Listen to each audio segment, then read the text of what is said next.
you. Hello, everyone, and welcome to Prestige Encounters, the Dungeons & Dragons campaign brought to you by Lich Souls Gaming. I am your Dungeon Master, Salkos, and we have an exciting session in store for you today. But before we get into all that, we have a few announcements to get through. First and foremost, a lot of the music you'll be hearing tonight is brought to you by Midnight Syndicate.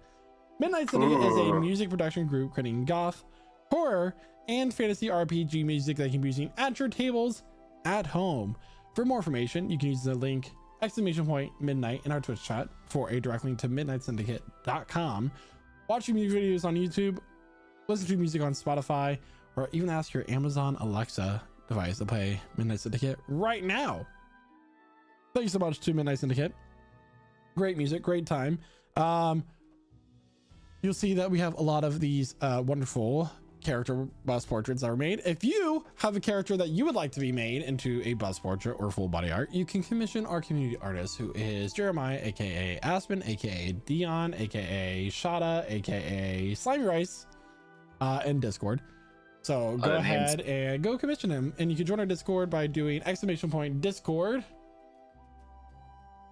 for a link to join that. So you forgot all of my one-shot characters that I've ever played in this community. Yes, I 100% remember. I remember Chris Hummingway. That's a good legendary guy.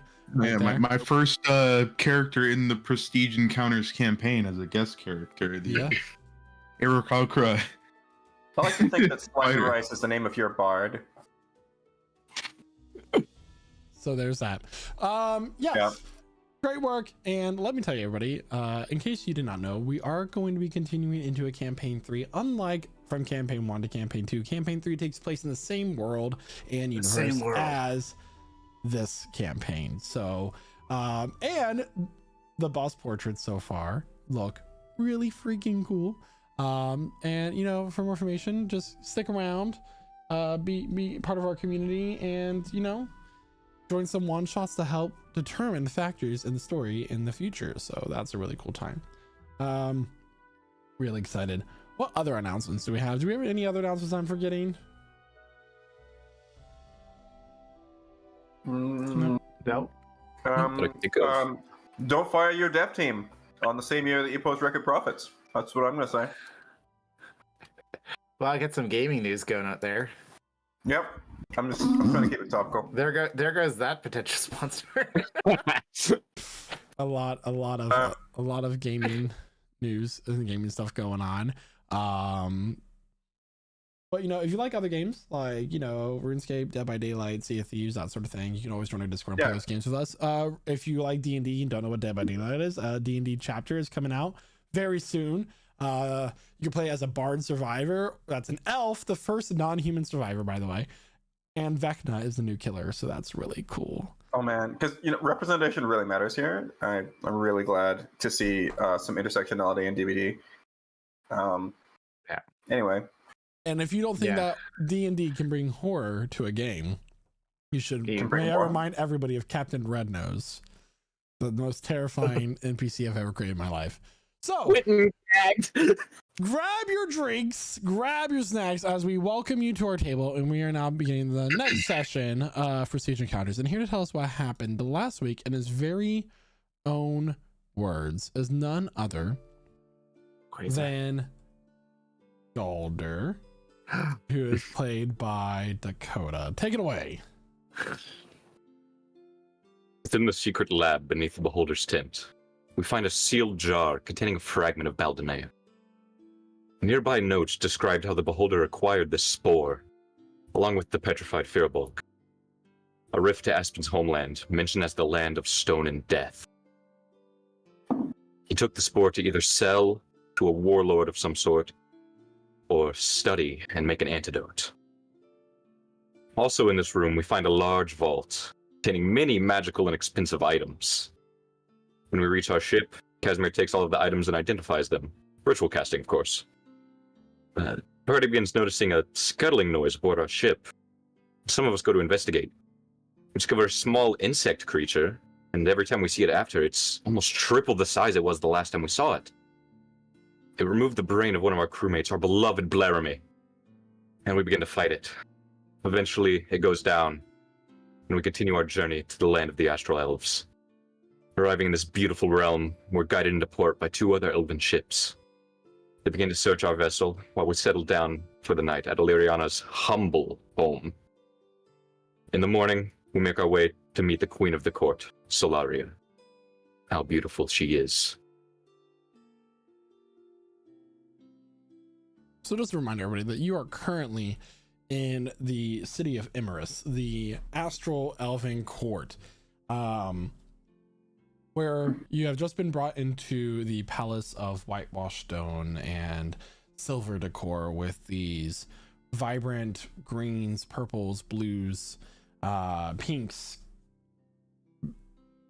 bringing this magical aura about as these witch lights above you and these, well, we'll say fey lights, kind of like dancing these orbs, just bobbing slowly, as Solaria herself has coalesced from these little bits of starlight into single human form. Her hair kind of like floats as if she's in zero gravity, this auburn blonde color, with these deep violet eyes, her purple dress kind of having the same near zero gravity feel as it's like she's suspended in water, but it's very dry. You're now in her presence. She says, "And what brings you to my court?"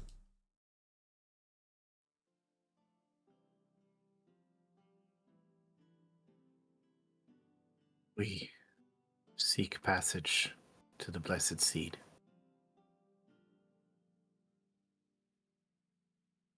She leans back in her throne of silver and platinum. These birch trees woven together with these accents. Crosses her legs.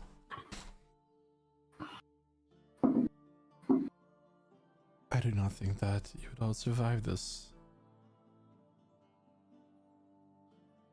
Well, we certainly have to try.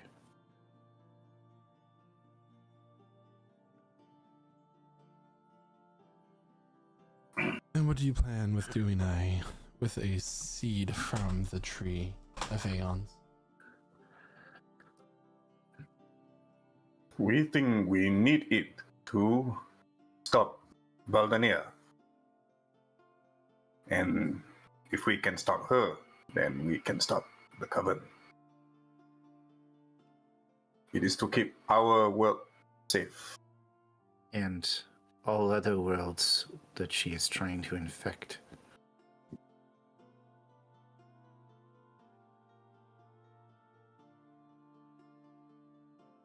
And if you were to venture in to the plane that we so desperately try to keep closed and safe, and you were to fail and unleash the dreadnought upon us all, what then?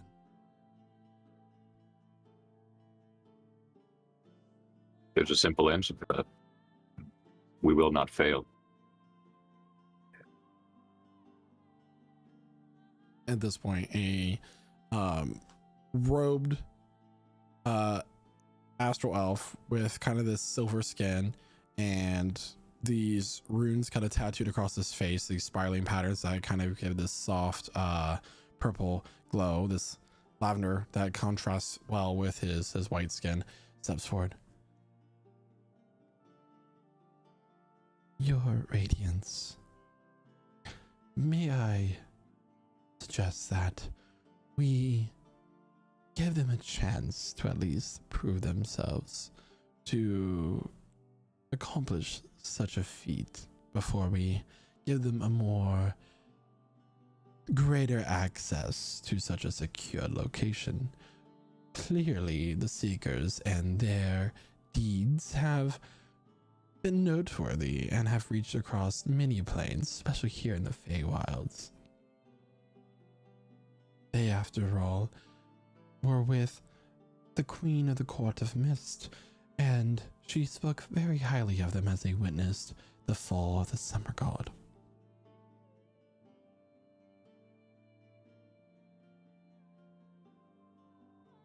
Solaria sits back and has a look of ponder across her face.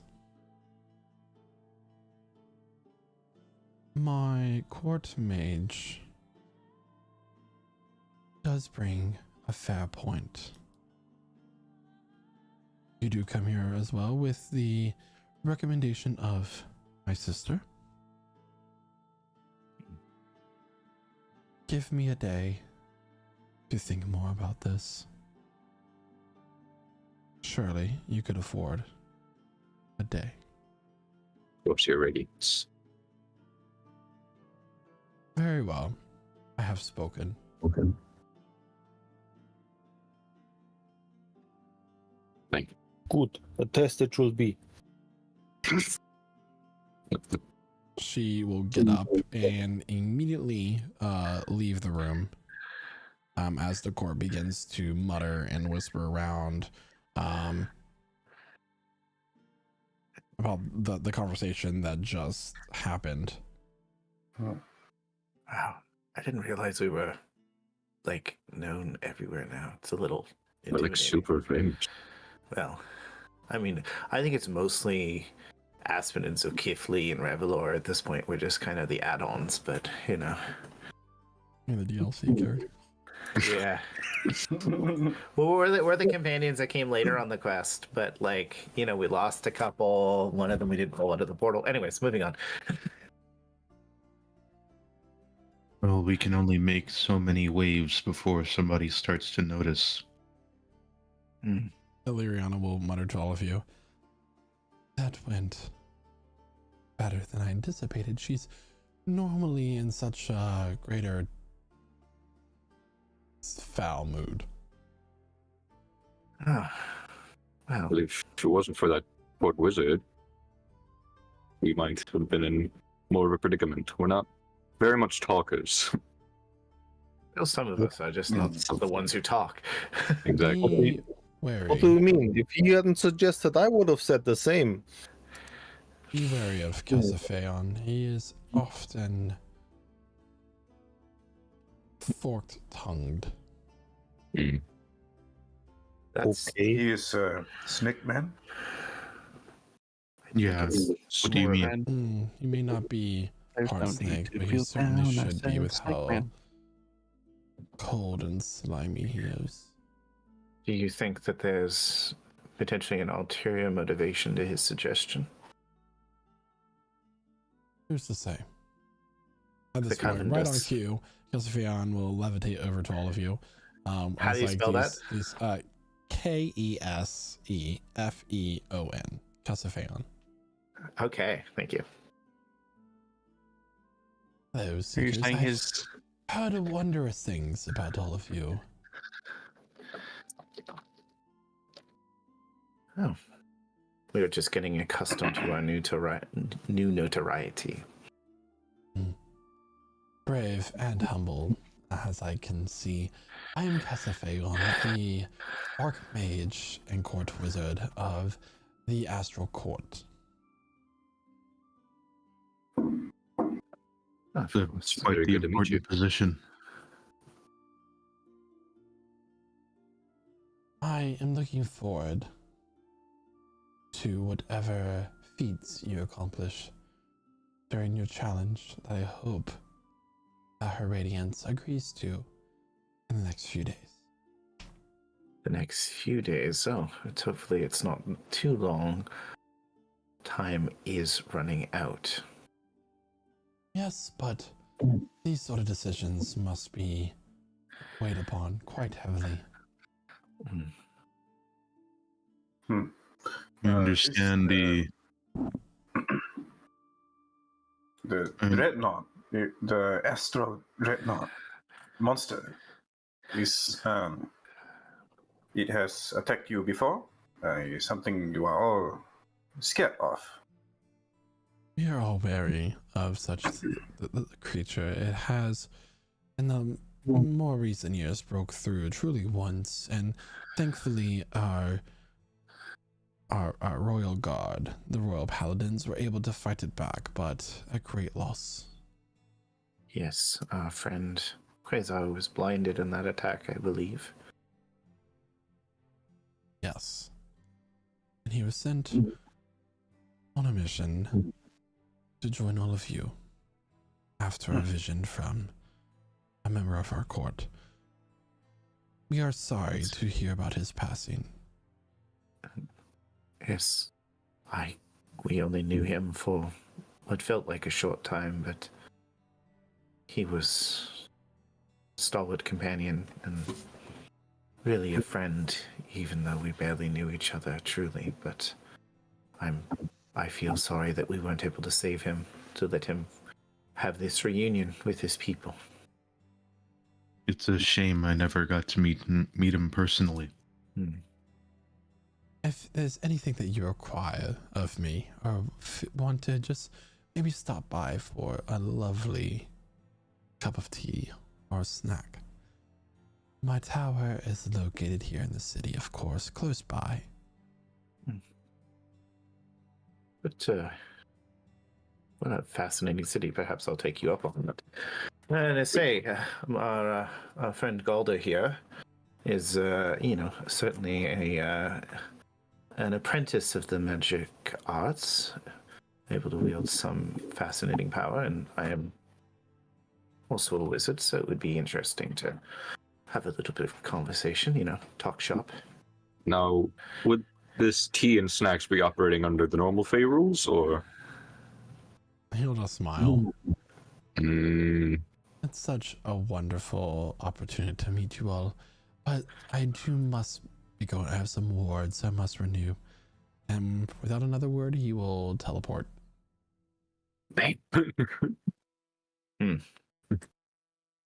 So, forked tongue. And as you look around, Illyriana has seemed to have disappeared into the crowd. Oh, gosh. All right. Everyone just loves to leave this place, just out of nowhere. Well, Just I mean, he very rude. literally, he didn't walk out, he just teleported. Yeah, Like- could have said bye or anything, honestly. No, it's just like, I have wards to renew, and That was the goodbye, I guess. I know it is like, I mean, It's a wizard's goodbye. That's I think it's like an innuendo, to be That's honest. like the I'm busy talk for wizards. Like, I have wards to renew. Like, I can literally say that right now. I don't have wards to renew. Do I? It's 50-50. Yeah. So just look around. There's a lot of Fae and court typical type of people here, or There is a large group of we'll say Arc Fae. These are the higher ranked Fae, the less they're more elvish looking, but they still have the sylvan aspects to them. The completely black eyes or something like that. All dressed in perfect fashion and elegance for this court. All of them seem to have colors that match the stars and galaxies of the sky as you look across it. That is the color palette that you see here. Beautiful twinkling jewelry that no matter what angle there's something that just catches the light just the right way. It just, the radiance of this court is truly wondrous. well, I look in our little group. We're like, I will be going that way. Whoever wants to join. Just be aware. Well, we are under some degree of protections. Very tricky. Just remember. Don't dance. We have 1 day. We have to behave ourselves for 1 day. That's it. 1 day. I'm not warning you specifically, just everyone. If we're gonna go off and mingle, if one of us won't be here to backhand you if you start dancing forever until you die. This is the first time seeing people with good fashion style. So Hey! What? What? I'm sorry, I dress in military style. It's like, wait, isn't Tora from the Fae? The summer court, the one that's dead. Oh, right. Yeah, Yes, but he Mhm. does not wear trousers. Bare leg all the time. Oh, he's got fur. Yeah, I'm furry. He has built-in pants. As if Yeah, like you, the I music don't will need start to trousers. pick up as some people begin to dance.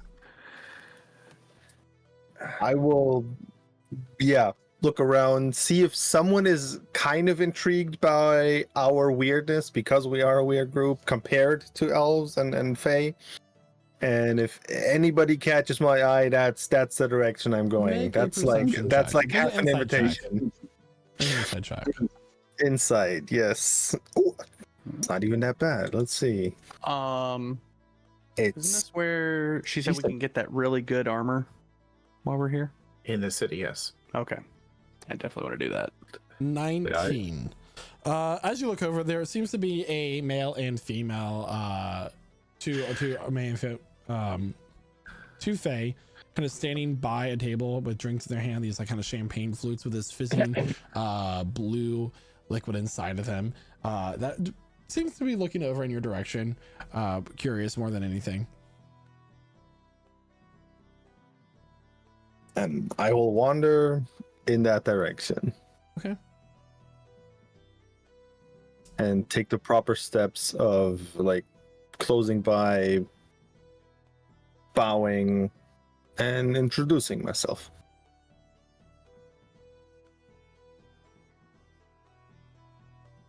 Hello. My name is Nera, says the male, and this is my wife, Shanera. Good day. I could not ignore this kind of establishment, and I saw your great fashion style. Could we have a short word about this? This is incredible, impeccable. My word, are your manners perfect, and I quite enjoy your choices as well for how you dress. Yes, this was actually chosen for us to not offend Queen. Dear, he's being modest. Tell me, how does someone as talented as you end up in a place like this? Well, the short version is we took big boat. The longer version is we have kind of quest on saving world type of thing. Big enemy having problem with invulnerability. Yeah, would you like a drink? And she'll hand you a champagne flute.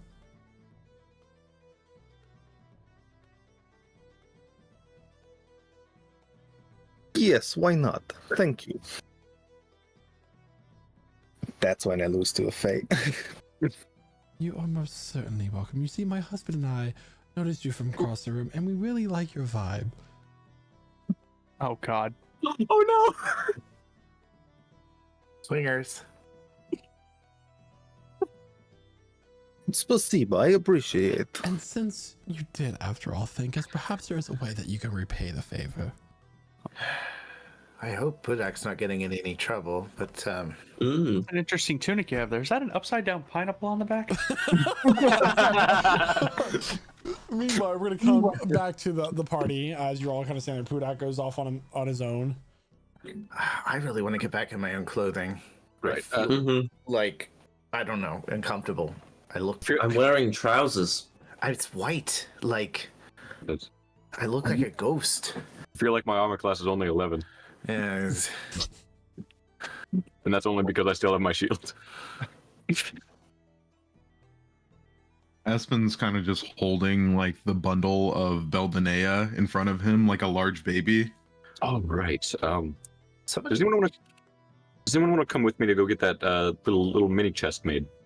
Yeah, come but with you. let's get our clothing on first. And somebody should probably check on Pudak, make sure he doesn't, get screwed. Oh, Not like figuratively. Like these are, fey bargains, taking food, giving a true name, I mean, dancing. I think he's having fun, right? Like, we can leave him to it. I mean, he could potentially make a bargain he has no control over. So And that is not our problem. I say, I'm gonna look. Can I still see Pudak? Is he within 30 feet? hey, Torin knows this stuff. As you're looking, a woman will step between you and Pudak. Her hair's kind of tied up in a bun with this bejeweled clasp coming up across. Dark purple skin with these vibrant blue eyes. Hello. Hello. My word, a true dragonborn. You know, I know that you must be more common where you come from, but we don't really see your kind around here. Well, it makes sense because we're not from the Fey realm, so. Theoretically speaking, no, you're not. My name is Lady Mercia. It's very nice to meet you. She'll hold out her hand. No. Now, and she'll immediately loop her arm around yours and begin to walk with you. So I saw there that you had a clerical symbol on your clothing. Could you tell me which god you worship? Tumis, the god of magic. Oh, so you're a student of magic? You could say so, yes. In some ways or another.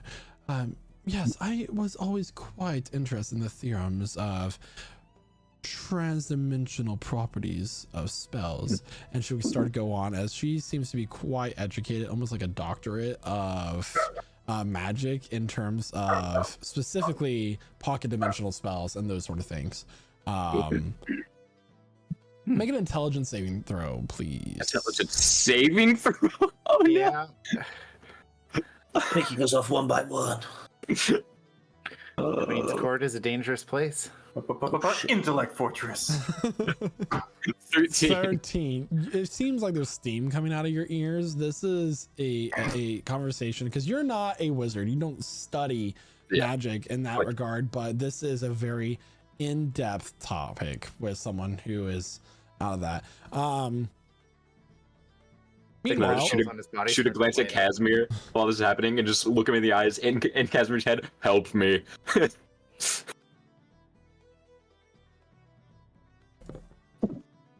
So Kifley, Hi. while you're kind of like talking about, Mm-hmm. Yeah. I'm probably standing like in the middle of the room wondering what to do with myself. Just completely out of my element.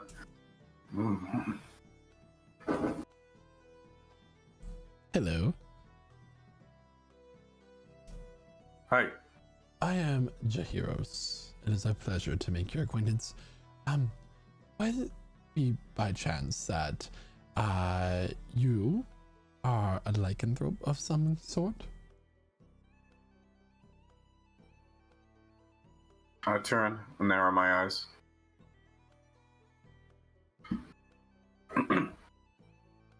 Why? I don't mean any offense by it. I just my wife over there, Lady Messia, she and I are both professors at the College of Magic here in the city, and my area of expertise is lycanthropes and their blood curse, and I am doing a lot of research on a potential cure for such an affliction that some people may experience, and I thought that you might be interested. Cure? In one way or another. What kind of cure? Well, you know, I would just need a small sample of your blood. I would handsomely pay for it. No curses will be inflicted upon you, I assure you of that.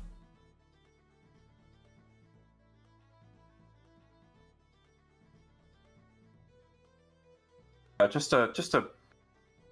just a slideshow of emotions on Zulkifli's face for a moment, as part of him is sort of reflecting on how this is almost exactly what he's always wanted to hear from someone educated. And then on the other hand, total discomfort at being pointed out like this.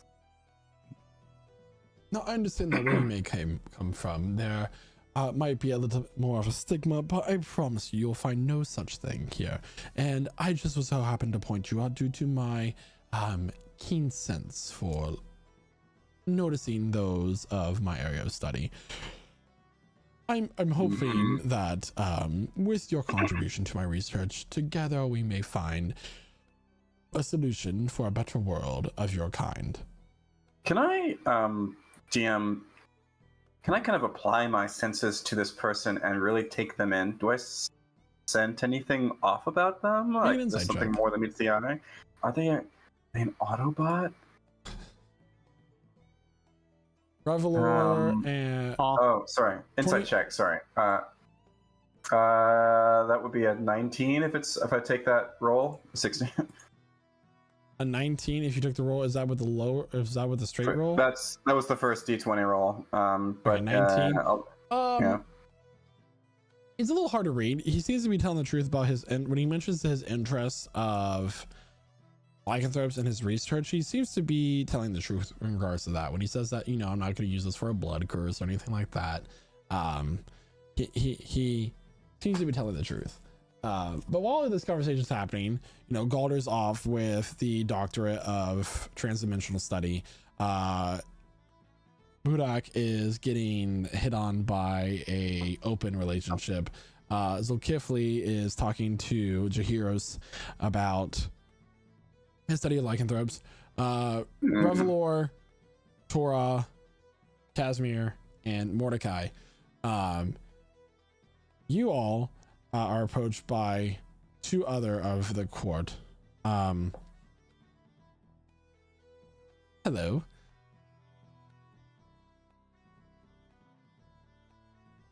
Hi. I'm sorry, but I was wondering if you would like to dance. Nope. Oh, Thank you. I would like to dance. I'm I'll sorry, dance. Aspen, you're included in this too because you weren't interacting with anybody either.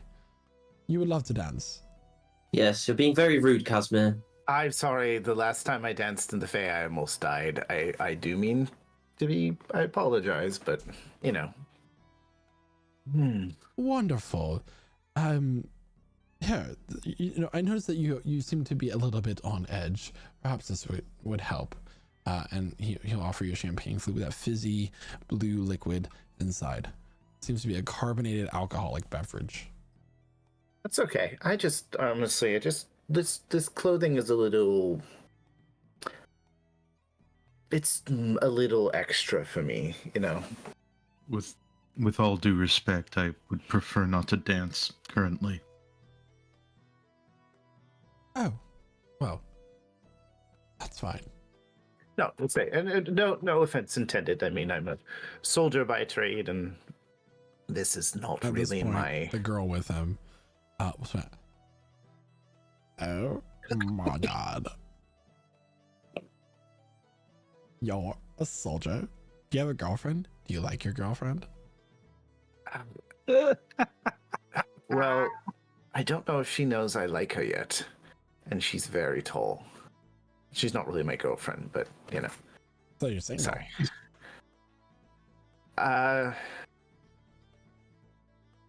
Well, I mean, even if I was married till death do you part has already passed. Maybe they have different humor where you come from, but I don't get the joke. We've been to 2 different underworlds. Do you want to visit a third? Jesus. Just a blatant threat. Or innuendo. That could be innuendo, or that could be a very witty flirt. Yeah, I have to be honest, we'll probably visit at least one more before we're done our journey. Right. Now, Aspen here, he could really use a nice dance. I just said I don't want to dance. I know. You can dance if you want to. She'll pull her You can hand leave your out. friends behind. See you, Casimir. Dance No, with me, thank devil boy. I'm a tiefling, not a devil. She'll grab your hand. I need you to make a charisma saving throw, please. Oh no! That is the worst possible thing you could ask me for. Oh my. Let's see it. You are whisked away to the dance floor, Casimir, as upon her grabbing your hand, this feeling comes over you that you just want to dance. consent. Yeah, he just Nope. like he. Oh god, and you can So- just see like a little bit of fear in his eyes, but he's just going anyways. My name is Nuelith. Nuelith? Yes, that's good. The male It's a- will start talking to Aspen, Mordecai, It's a strong and, name. and Tora and Revelor as well. So you all are heroes. That's quite impressive. I'm just a person with a quest. I don't claim the title hero. He'll look at Tora. And how does Satyr find their way to the mortal planes to join such a camaraderie? You know, nowhere else to really go. You make your way around. You get places. You get new places. Oh, And then you end wandering up spirit. somewhere else. Maybe. Maybe not. A man of mystery. Very much. Puda, can I get a Constitution saving throw? For the alcohol? For a general thing at the moment. Okay. Unnamed. Okay, yeah, done. 22. All right. This couple is trying to entice you a lot. And this is kind of the point where you all realize that this court is still very much the frenzy of the Fae. There's still the celebration. There's still the dancing and those sort of, I wouldn't say threats, but the frenzy, the drinking, the celebrating, the things that you can get very lost up in and lose track of time if you're not careful. Think of it more as like the Lotus Hotel or the Lotus Casino in the Percy Jackson books. Drinks are being offered to you, food is being offered to you, and while it may not have a magical effect on your brains to make you forget and that sort of thing, it's still easy to lose yourself and that sort of thing.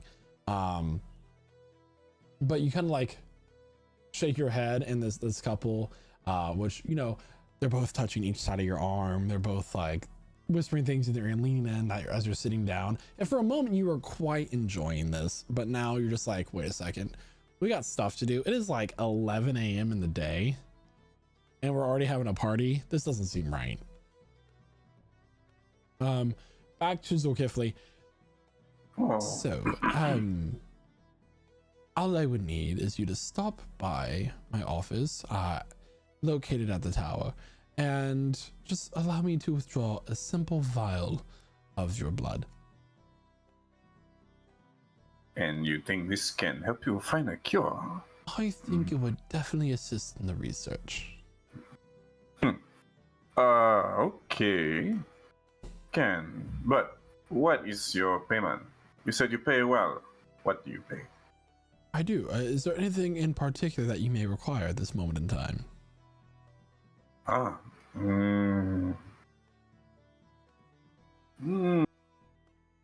We are maybe tomorrow fighting an astral dreadnought. So something to help. Maybe something to know. Maybe some more information about what is this dreadnought. Weapons or money also can. Money is something I could certainly help with. I will see you in the morning. Feel free to stop by. And remember, Professor Jahiros is my name. Yeah, your heroes. Okay. Zulkifli. It was a pleasure meeting you, Zulkifli. And you'll kind of like walk away.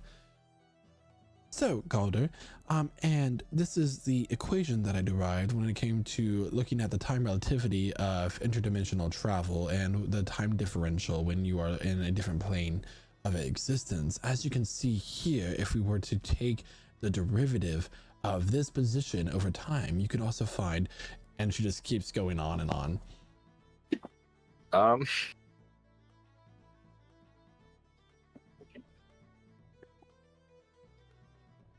Nah, I'm not gonna do that. Okay. Well, I really do have to be going. I have to get some things made for some spell components. So We can continue this discussion another time. Are you sure? I thought that someone who was so involved with the god of magic would be a little bit more interested in such subjects. Trust me, I'm very interested, but I'm also a very busy person. Oh, I thought you had the whole day while the... Well, yes, but I have things to do here, Like what? not just talk about magic all day. I have, like I just told you, I have things to be made for spell components. Oh, perhaps I could assist. I do know the city quite well. Well, all right. She'll walk you back over to the party. Who else was I focusing on? Hudak, you can come back to the everybody else. As this has all been going on for about an hour at this point. Yeah, I'll just apologize. I am enticed by all your touching back. Good point. But it's a little late or a little early, depending on how you look at it. We still got some things to do, and apparently my friends are still here too. I will now pick them up. We will be on our way. I wish you well and have good fun. But wait, allow me to give you a small trinket of our admiration, and they'll hand you a key. Oh, I believe that we're staying at the same a tavern nearby of where you are. he shoots, he scores.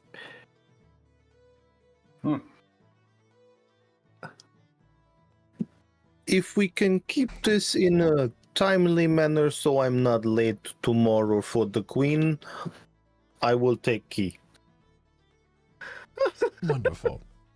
Looking forward to it. And they'll both get up and leave. What a guy. So, my dad is like one of the best magic casters in the entire Astral Court. Oh, what's his name? You know, it's just Jahiro's. He's Oh, your father's the court mage. That's fascinating. My father's dead. he's not the court mage. No? It's Is he like you not? don't even know me. Jahiro, sorry, no, Kasifian, right. I don't really know you. Casimir is going to blip his bat out of a pocket dimension and have it land on her head. Make Because I can do that at will. an Arcana check, which I know you're talented in. Yeah. But the +5's not good enough when you rolled a 3. Ooh. So this bat kind of appears, and she just like, oh my god, and she's gonna stab it with a dagger that she's gonna pull out from her hip. Okay. That bat is does have- a 16. I mean, it's a bat. It probably hits. Silver Probably. grams. It's gonna hit anyways. That is an 8. What is the armor class of a bat? That misses. That misses. So as she goes to stab the bat, these little pins and needles like stab her. She goes, ah, and she drops her dagger. And what is the bat doing? Poops on her head and disappears.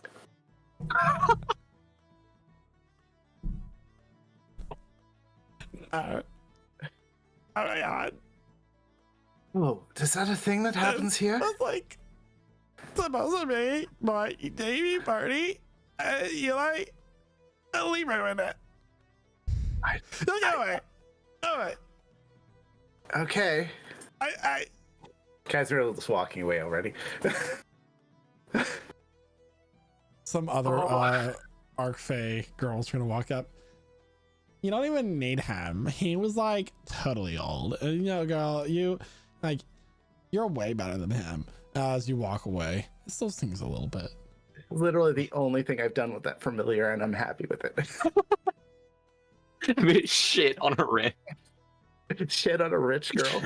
The party rejoins together. Could have had a comfy life, Casimir. We need to get out of here right now. Oh, it appears I have a +1. Is she still like clinging to my arm? Yeah, and you just had a bat shit on her daughter's head. Actually, it seems that my daughter is in quite a bit of stress at the moment, so I'm gonna have to go attend to that. All right. Well, Casimiris's continue this conversation. prestidigitation gets a little bit closer and prestidigitates the poop off her head. Then walks away again. But I'm the problem. where are you all staying? Perhaps I can come by for a guest lecture at the home of which you're staying. It's Lady lecture? Ariana, right? I don't see that as necessary. Make a persuasion check. All right.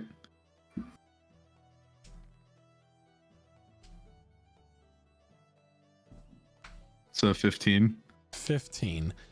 Oh, well, I must admit that my feelings might be a little hurt, but I wish you well in your challenge. Guest lecture on what topic?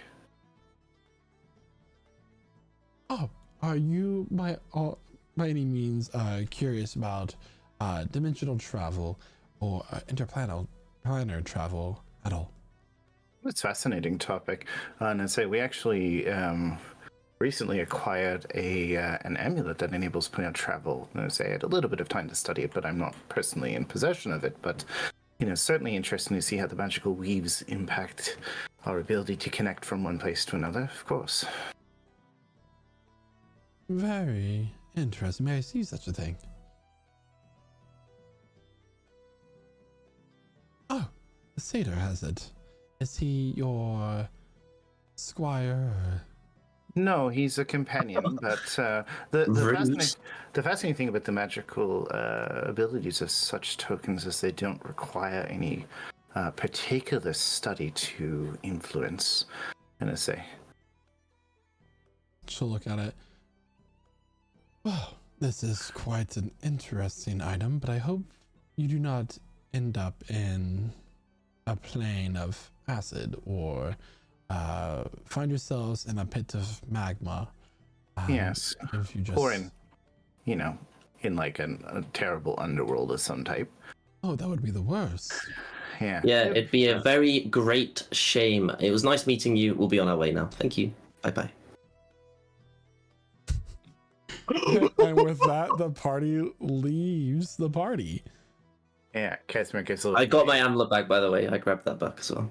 I don't think he ever took it off. As you all leave the gates, the voices of the celebration and music fade behind you as the doors close.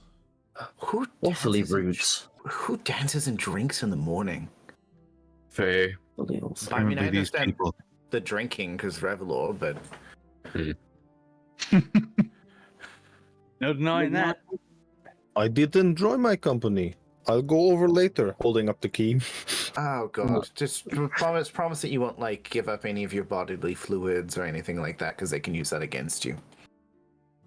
Well, Would they they give said you I will key? be punctual to meet Queen again. That's all I wanted. Okay, don't give up any of your bodily fluids. Well, that You've happened. been giving him a lot of bodily fluids, huh? Well, That one we do- gets me.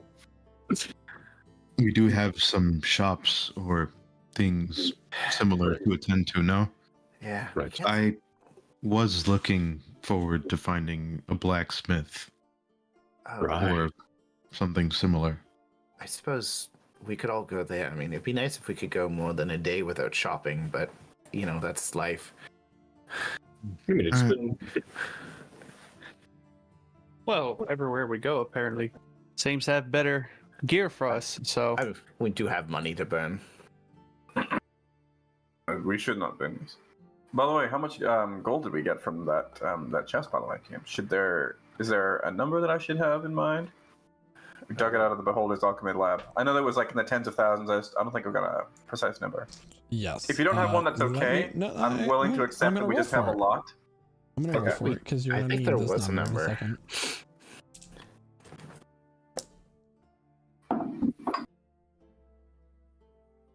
How many d12s of hundreds? You get about 2,400 platinum coins. Oh, Okay. Pretty About good. 24,000 gold. Yup. Hell yeah. Math. You know, it's interesting. I actually got my armor by donating some things to a fae. That's probably going to come back to bite me later, but not all. Not fae don't always take money in exchange. Be prepared. Probably for gonna that. come take that bite. I've donated some blood and a bit of my horn. That's why they're a little bit shorter than when we first met, Aspen. Oh, I noticed. I just didn't want to say anything. I will totally companion you along. This is nicest town I have ever seen. I totally need to get some fashion shopping done. No one is going anywhere without a buddy. But Casper, Where- your horns look fine. Oh. Together then. Just shaved a little off the ends. They need to be trimmed a little bit, anyways. Well, yeah, let's just all go together because we can't be split up like that again. Yeah, I definitely had my bat shit on that girl's head. Wait, you were for that commotion? I had to get away from her somehow. I didn't exactly feel I was fully in control of the situation, and she was way too young. Didn't you just tell us about the wizard goodbye? Why didn't you just do that? Didn't you warn me not to make commotion? I warned you to not make a commotion with the queen, but I was also kind of stuck there. That We was don't always have. Do you think I willingly went off to dance with that young girl? I'm just saying that could bite us in butt tomorrow if they like. It could. Oh. I could also be married to her and not in the party anymore, for all we knew. Never having control of my life again. She wasn't here. ugly. Cheers, I'll drink. You that. say, repeat after me. No means no. I don't think it works that way, Zul. Trust me. Just say no. And then this is all you need. It's just No. the magics of this place, the influence can be difficult, even when you're prepared for it. That's why you need a buddy, so when somebody goes off and does something stupid, you stop them. Buddy system. So, Okay. Calder, you I watch will Mordecai. remember this. This speak of Fae reminds me of my mother. She did some studying in the Fae realm for a long bit, and afterward you could never win an argument against her.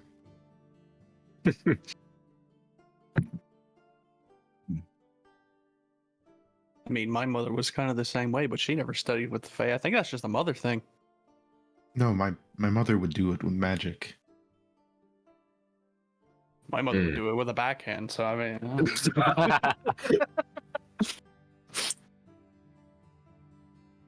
Well, So where's the then push let- going? Read us. I guess To therapy. To the market. We're gonna go see if we can do some shopping here. We're looking for cool armor and weapons, I guess. But cool That's armor, when- I think, was what we heard about. Espen's looking specifically for the weapon he's been seeking. Okay. I just want to stop by some fashion stuff. I don't know. New shirt, new pants, nice shoes, Yeah. stuff like that. Hey Zul, I'm gonna split off with Mordecai. Can you just can you hand me 10 gold? That's all I need. 10? Just 10 gold. Okay. Right, thank you. And I'm gonna go find some sort of like woodworker or something. Okay. Asmer will go with Galder with Mordecai, I guess. Well, anyone want to accompany me to an armor shop? Yeah, I think Pudak, Zul, and Aspen at the very least, and Revelor. I'll go as well. Tora too. All right, let's go. That's the split. Cool. I was gonna say, if it was just me and Revelor, we'd probably get kidnapped again. Or look after them. We'd Why get am I kidnapped. looking You'd be after them? tortured. Oh yeah, You're the yes. cool- Oh, I will do because I'm the squire. You and Aspen are the only ones Thanks, who kept guys. your shit together, and Revelor's Revelor. All he has to do is be plied by good enough booze, and he's done. Wait a minute. they I would called be you- mad if you weren't right. If we get into trouble, I'll plane shift us out. They called you Squire? I don't Yes. understand that. Yeah. Very rude. Yeah, I'm. Well, as I, we've been warned. They tend to look down on the other courts here, so. Even the ones that aren't real anymore. Well, destroyed. But being Squire is honor position, so I don't know why you're You mad. should be a squire. He's a I'm a- hero. I'm a lord of somewhere. Yes. I can't remember where. We're a lord of somewhere. Stone Lagar. That place.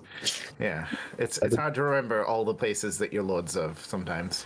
I'm only a lord of Stone Lagar. Just so cool and awesome that, Yeah. forget. I'm the lord of a dead house as well, so. Oh yeah, technically yes. And I'm the prince of the land of stone and death. Wait, you're a prince? Yes. I just assumed you were important. I didn't realize that you had you were officially royalty. Well, it's not treated the same way royalty is over here, but technically, yes. Also, yeah. So Well, News at to least me. we can turn yours around. we'll start with the woodworker. All right. Yeah. You walk into a shop that seems to be a very large hollowed out tree, where the whole store has been carved out from this single tree. And as you walk in, there is a elvish woman with these eyeglasses on with different magnifying lenses on them, as she is carefully carving at a very small figurine. I'm gonna wait for her to have a moment where she takes her hands away from it, so I don't startle her and interrupt it. She'll So, look up. Hello. She's quite old, even for an elf. Your 700s. Probably more than that. Yes. I was wondering if I could have a small chest made out of mahogany, and it was mahogany, gold, and gems, right? That might be something I can assist with. You have a reference for this chest. Yes, it's back on our ship. Crap. Could you Alright. That minor doesn't illusion a quite copy of it? Yeah, doesn't help right now. Me. Does anyone have any magic spells you could create a minor illusion for? Or? Oh, do I? I mean, it's just me, you, and Mordecai here. Hold on. Sorry, we're just trying to remember what we have in our magic books. Casper's open up his spell book and I know it's in here somewhere. Do none of us have it? Mordecai doesn't have it. I don't have it. All right, we're gonna go off to our ship, pick up the original chest, and we'll be back. We'll be right back. Sorry. Okay, well, feel free to Will look it- around at my wares while you are here, and you look around and see that there's a bunch of like small little prop sets. And it seems like she's not only a wood carver, but she might have a slight interest in taxidermy. You look over and there's like two frogs sitting at a tea table wearing top hats. Is one of them wearing like a Straw hat. All of these are pieces of art that I've created. So if any of you, if any of them are enticing to you, I have this one, and she holds up a it seems to be like, I guess a mouse riding a rabbit like in a rodeo. I love that.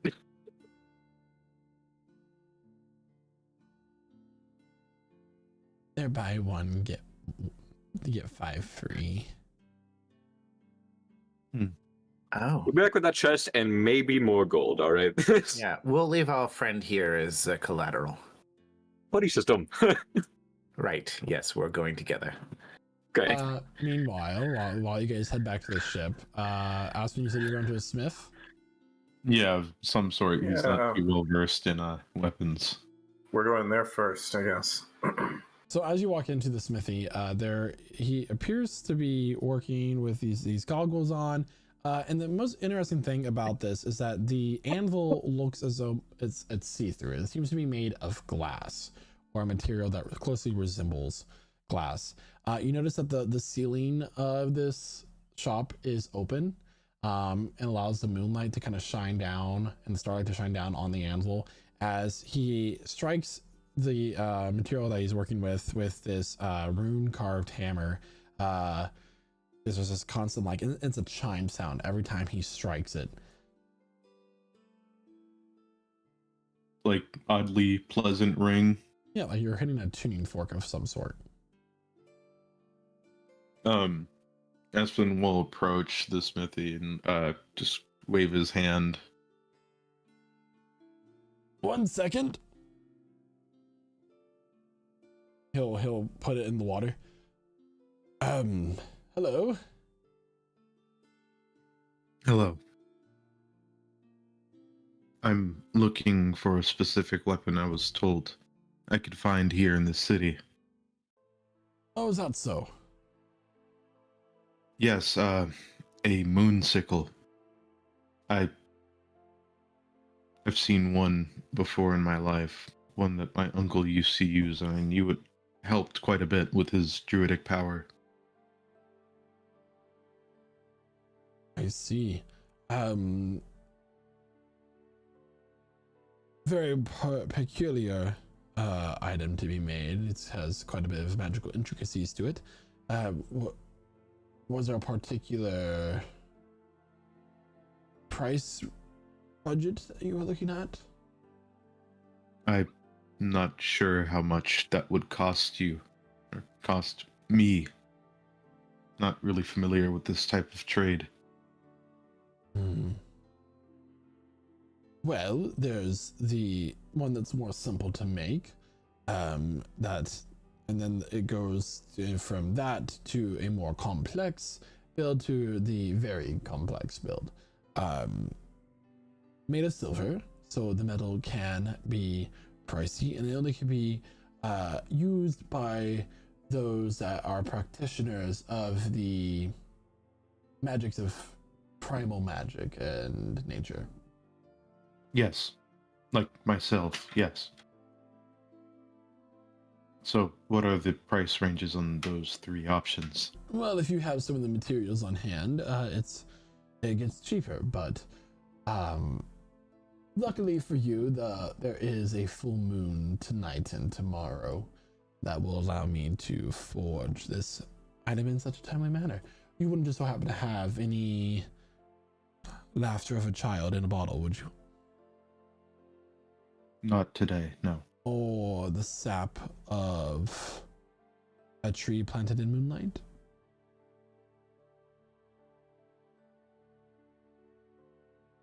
Oh. No? Okay. Well, what about silver? Do you have silver? Aspen will look to Zulkifli. We do have some sort of silver, no?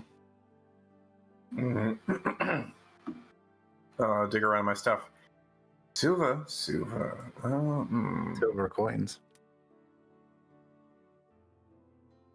Silver coins we have.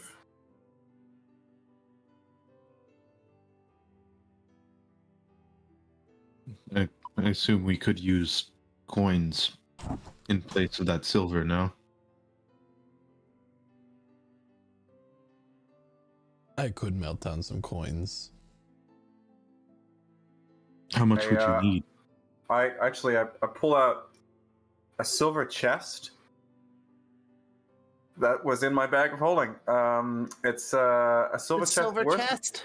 I've noted it down. A silver chest in brackets worth money. Exclamation mark. We've had that forever. We've actually had two at least. A silver chest. Oh, that is a containing 2 black sapphires and 1 jacinth, which are not in the chest at the moment. Let's see here.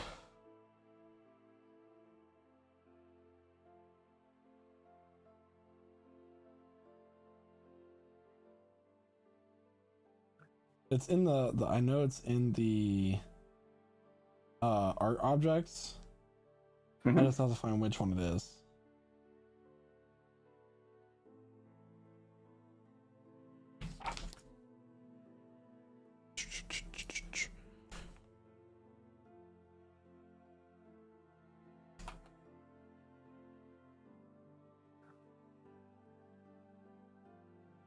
Yeah, so he can take. Do you have both Silver Trust with you?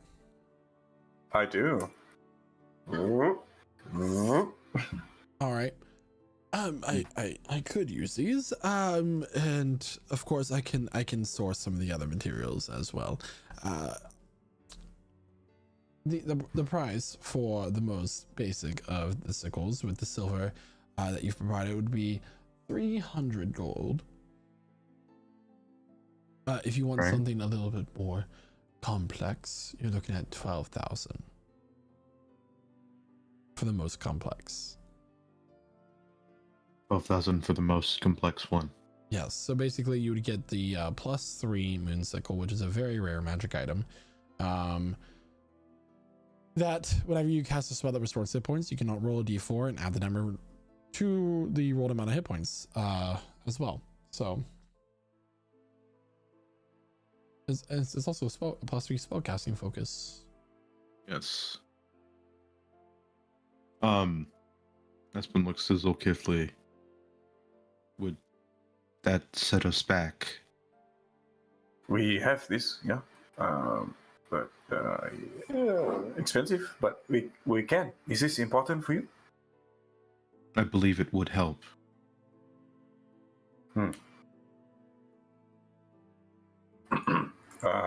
Okay. If you are sure, I trust you. I reach into the bag of holding, and I summon 1,200 platinum pieces.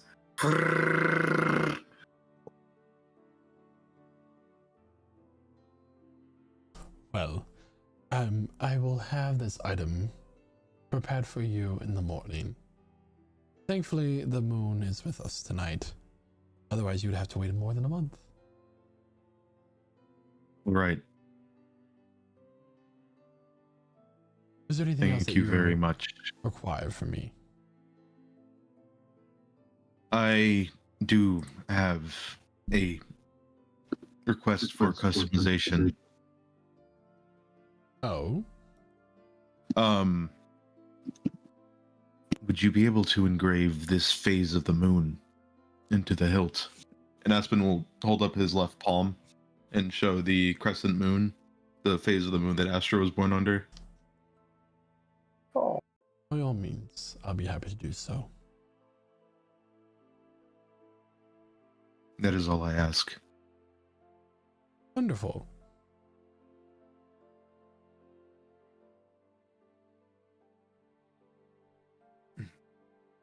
Is there anything else we are looking for, Zolkifli?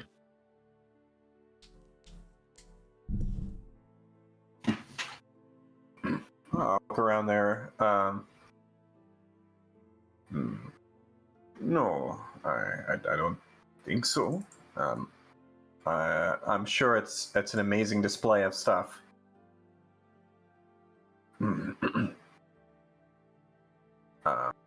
Then I'll look down sadly at my broken parang. And I'll hold it up to the blacksmith. Is this something you can fix? Easy? Yeah, look, it's just a basic, like, it's like a type of machete almost. Almost. Almost. Yeah, just like a basic non-magical weapon. Mm-hmm.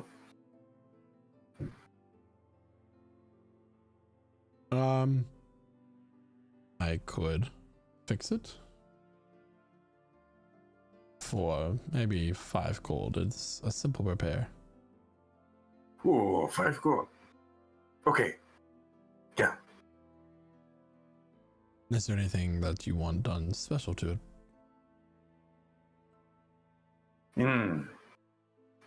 Join together. Be split. To make it one. Can you do something more special? I am an accomplished smith of the Astral Court. Do you think I'm not capable of doing such things?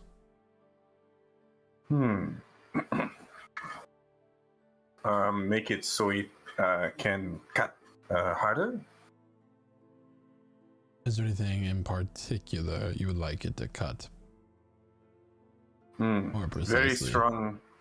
Very strong trees. Very strong trees. Wonderful.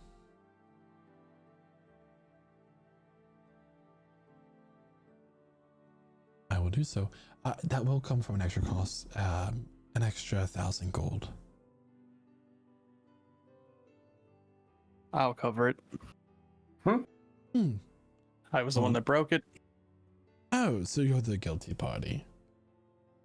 Unfortunately. And he'll pull out 10 platinum from his bag. Very well. Visit me in the morning, and I will have these items prepared for you. Unfortunately, that is all the room I have for works to be accomplished in such a short amount of time. Very well. All right. Before we set Slap off, on the could you point us to your nearest and finest armor smith you have in town? Actually, yes. My brother lives just down the street. Thank you kindly. And right next to his house is his ex-wife, who is the finest armor smith that the city has to offer. Nice. I'm gonna go find the shield icon on the mini map. Who knows what NPC is?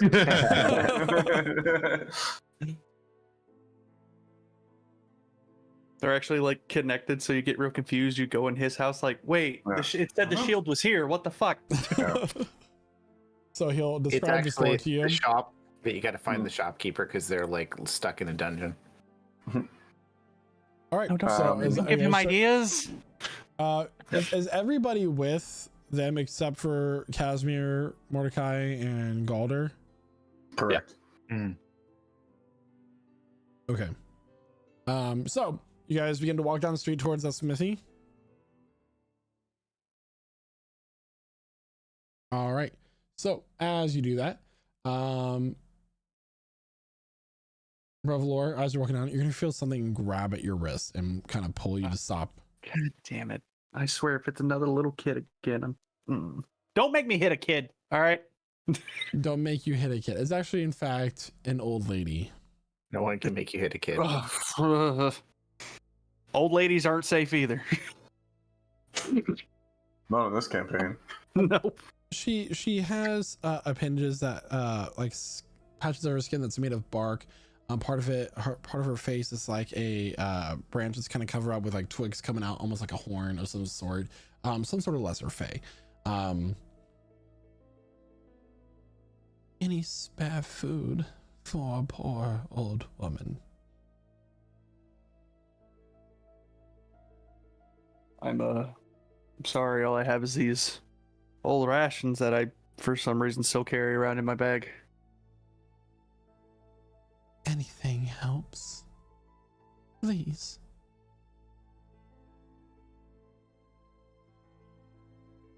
All right, fine. He'll pull out one of the rations he carries. She'll scarf it down. So kind.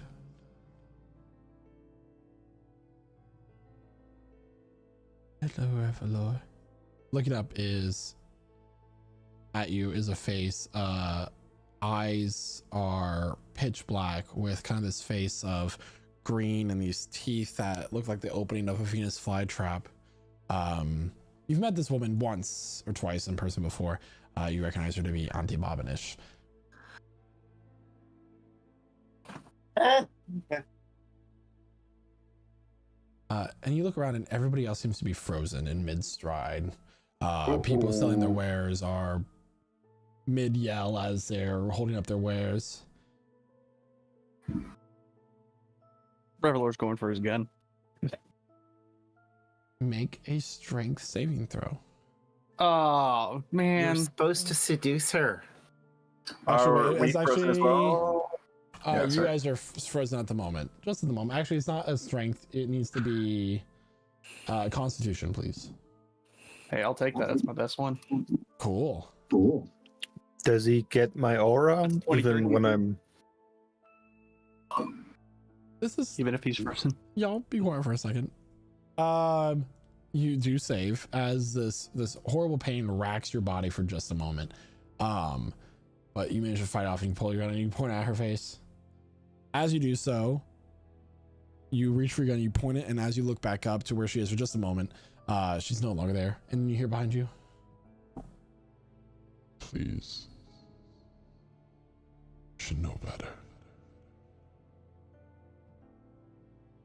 I find it interesting as she leans up and whispers in your ear, this noble quest that all of you are on. Do you really think you can stop me? Stop us? That we're not watching you with every step you take.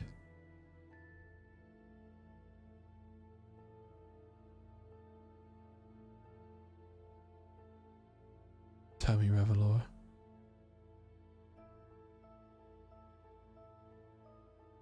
Do you think that we won't hesitate to destroy the soul of your companion if you take even the slightest step against our wishes? Ask yourself, why haven't we done it yet?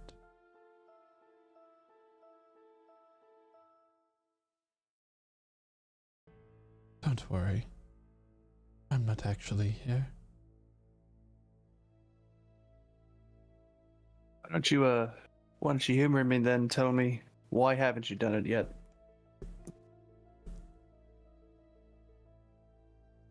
You still have your role to play. So you've killed your uncle. You think that your story's over. When the time comes, I hope that you make the right choice. That all of you make the right choice. If you think for a second that I'll take my uncle's role in your plans,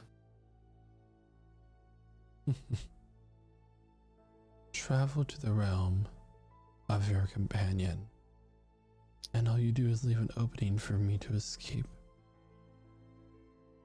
and unleash my true power upon this universe. Goodbye for now. Everybody begins to move again, and the old woman looks at you.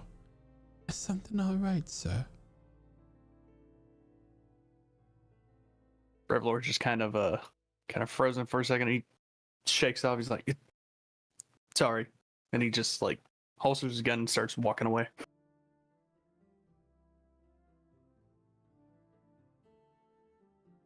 Come on, guys, we got to get to that armor smith. And he's just gonna walk right past his companions and keep on walking down the street.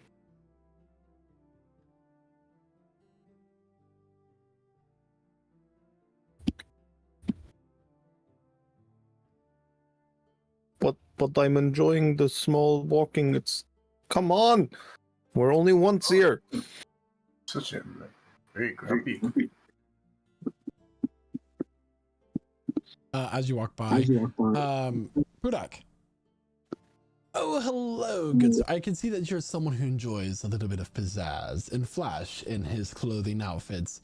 Do you mind if I just have your ear for just a moment? I am listening. Oh, and yes, he's intelligent too. Well, I just so happen to have something that you can utilize for a little bit more wonder in your. And he's gonna hold up a platinum helmet that is just encrusted with a ton of jewels that catches the light just right.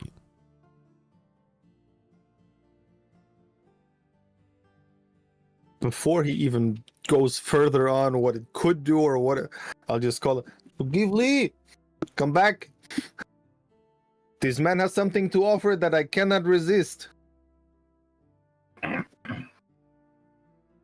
You see, this is and the helm is emitting a bright light like a torch would, as all of these gemstones are embedded in it.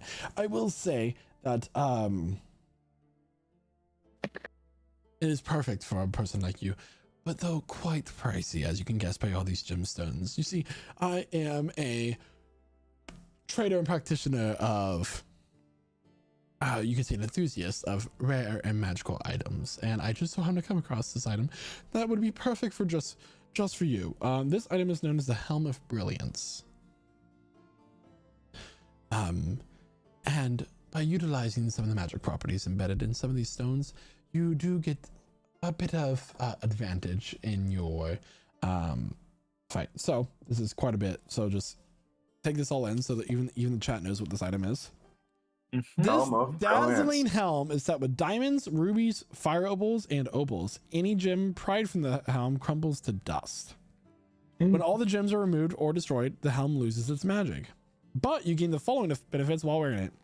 You can use an action to cast one of the following spells with a DC of 18 for the save, by using the gemstone as a component. So daylight, fireball, Wow. prismatic spray, or wall of fire. As long as it has at least one diamond, the helm emits a dim light in a 30-foot radius. When at least one undead is in the area, any undead that starts its turn in that area takes 1d6 radiant damage. As long as the helm has at least one ruby, you have resistance to fire damage. And as long as the helm has at least one fire opal, you can use an action and speak a command word to cause one weapon you're holding to burst into flames. The flames emit bright light in a 10-foot radius and dim light for additional 10 feet. The flames are harmless to you and the weapon. When you hit with an extra attack using the blazing weapon, the target takes an extra 1d6 fire damage. The flames last until you use a bonus action to speak the command word again, or until you drop or stow the weapon. Roll a d20 if you're wearing the helm and take fire damage as a result of failing a saving throw against a spell. On a roll of 1, the helm emits beams of light from its remaining gems. Each creature within 60 feet of the helm other than you must succeed on DC 70 dexterity save throw or be struck by a beam, taking radiant damage equal to the number of gems in the helm. The helm and its gems are then destroyed. Yeah, it's crazy. So basically, you can make both of your items that you wield into a flame tongue. So you have your flame tongue and then your dagger, which you can also do. So there's that. I will say it is quite pricey. I understand if it's out of your price range, as in 15,000 gold could be quite a lot for anyone. But just by the way that you're dressed, I can tell that you are very capable of wielding such an item, and I thought this would be perfect for just for you.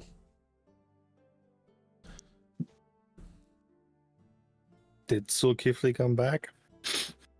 Zulkifli standing there, just sort of looking at this very pretty shiny helmet. Mm-hmm.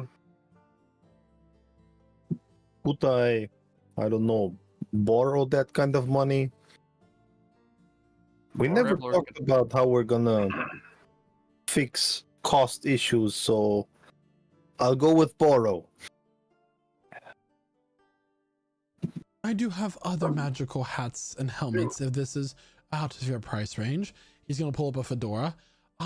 You could use this to disguise yourself at will. That's quite interesting. This one is only 1,000 gold.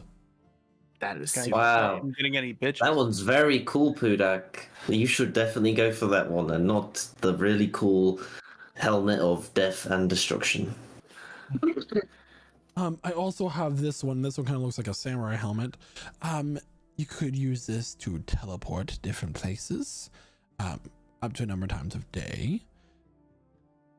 It's the helmet teleportation. It gets 1d3. It has 3 charges. You can get 1d3 charges back at dawn. In one charge, it lets you cast a teleport spell. It's a great helm. This one is 14,000 gold. Quite a bit. I understand. It is very powerful though.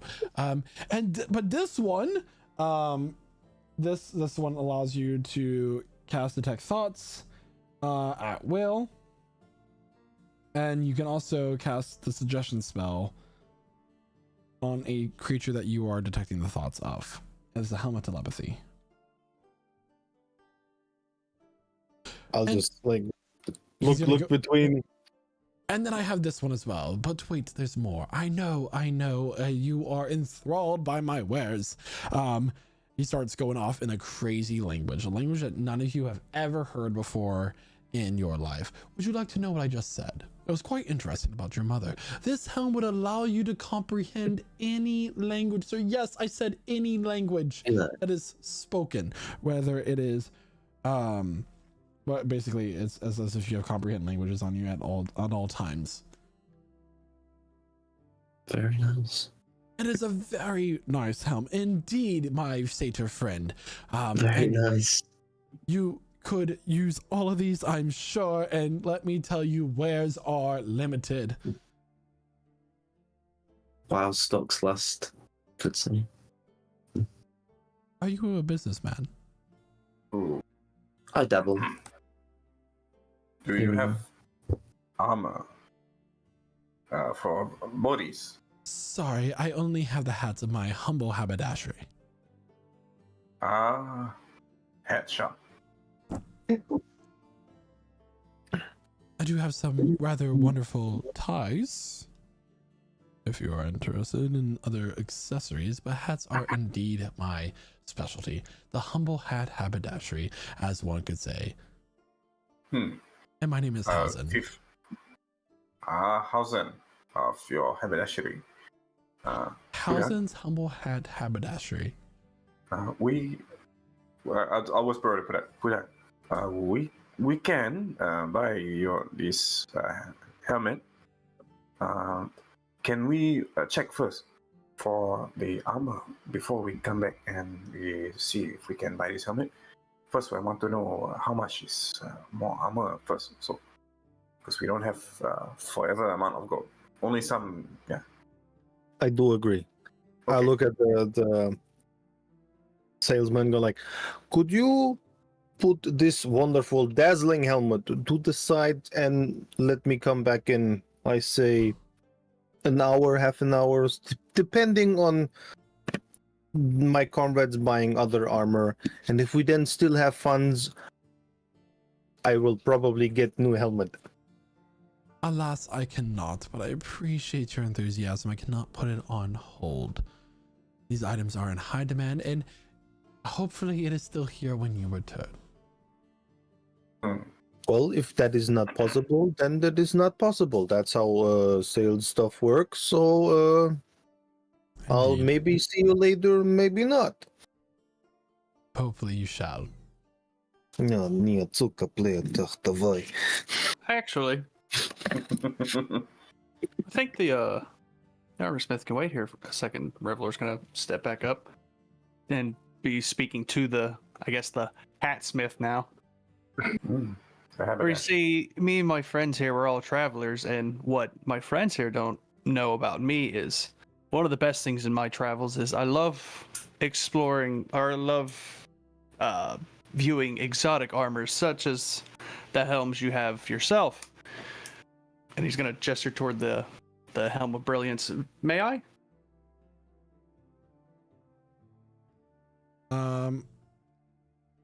Do you have an ulterior motive here? Maybe. Because I just rolled a natural 20 on my inside. Never. Well, shit. Oh, but for a total of For a total of, he is a very charismatic salesperson, so I'll say 24. A plus 4 to 24? charisma, which isn't that high of a modifier. insight is a wisdom check, my friend. Oh shit, you're right. We'll say, let me think a little of this. We'll just say a flat 20. That's fair. Let's see what you get there. Why can't I Revolver remember Jones. these things? Am I rolling insight or deception? So if you tell me what you're doing, because no matter what you're doing, I still need to know as DM. I want Then to. make a fair roll. I want to check out That's a good the deception. check out the helmet. I want to look at these gems a little closer. Okay, but like, what are you trying to ascertain? Like, what are you trying to do with this knowledge? Like, are you trying to Trying to see if it's pocket real or some not. things? Okay, so make No, an not trying to steal anything. intelligence. Make a wisdom check. check? Wisdom check. General wisdom. There's no like appraisal. As he kind of like holds the helm out to you. Ah, it's only a 15. 15. Hey, I mean, they appear to 15's be not bad. real. Quite fascinating. As he's gonna like play it up a little bit because he can I also obviously tell. have one more item. As you know, some people might be intellectually challenged, and this one would make you more intelligent just by wearing it. And he's gonna brandish a headband of intellect, which makes your intelligence score 19 while you're wearing it. And the really cool thing about this is that it does in fact require attunement, but All right. it's simply 2,500 gold. Oh, so good for me. That'd be super useful for people who Too can't bad you're comment not on this here. conversation. Yeah. Oh well, they're not here though. Oh well, I'm sure he'd love it, but you know, I don't want to speak for the man, so. I mean, I would Um, also like to be more smart in the brain capacity area. That sentence alone allows me to believe you. Mm-hmm. He'll hand the helm back. Quite a piece of armor you've got there. Why, thank you. Your arm is not too bad itself. Says this guy. Yep. Did we Reaching get for our it, but- clothing Bag of back holding. on, or are we still wearing the fancy shit? You're still wearing the fancy stuff. Yeah. Oh, y'all actually put that on? Oh, We had no choice. It was put on us. all right. By what's his name? Yeah, of Mossbeard. Is Awesome. Reveler still wearing his black hat though? course. Never Well, touched if that. there's nothing I could offer you at this time, by all means, have a wonderful Wait. rest of your day. Ooh. I reach into my bag. 1,500 platinum pieces. For the Helm of Brilliance. It is a pleasure doing business with all of you.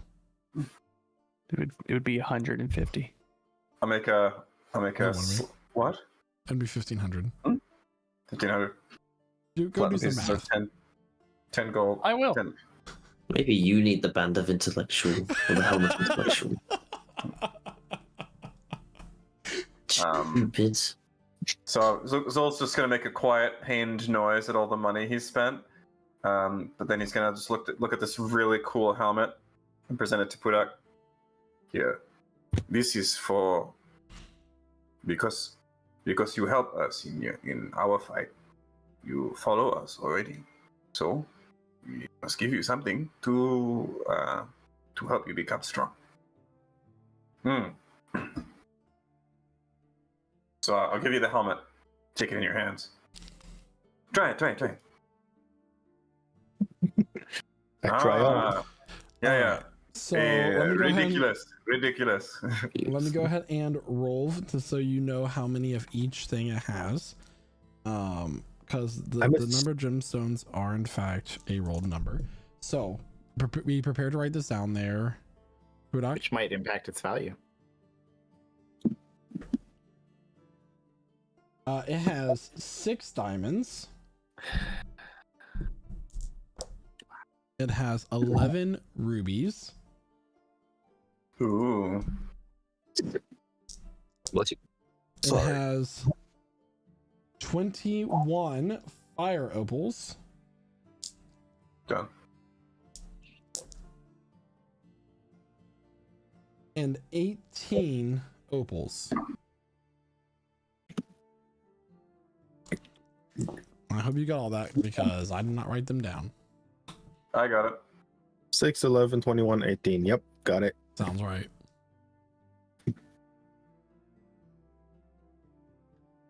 Nice. Is there anything else that you would like to purchase today? Well, I first have to take off the circuit. How much? My circlet I have, and I'm gonna hand it back to Zulkifli because now helm fits. Oh my god, this looks even with the. I am now more fashionable than I was ever before. It's just glowing light in the 30-foot radius. Yes. Yeah. The Very headband shiny. is 2,000 gold for you. Just because I like your smile.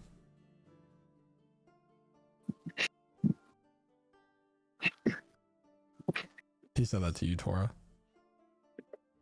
Which the headband of intellectual? 2,000 gold.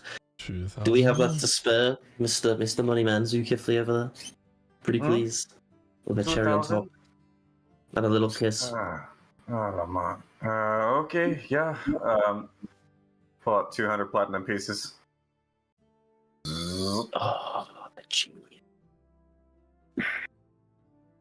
200. Wonderful, wonderful. And he'll hand you the headband of Why, thank you. intellect. Okay.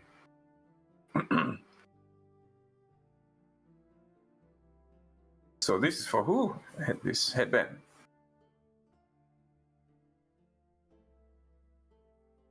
For you.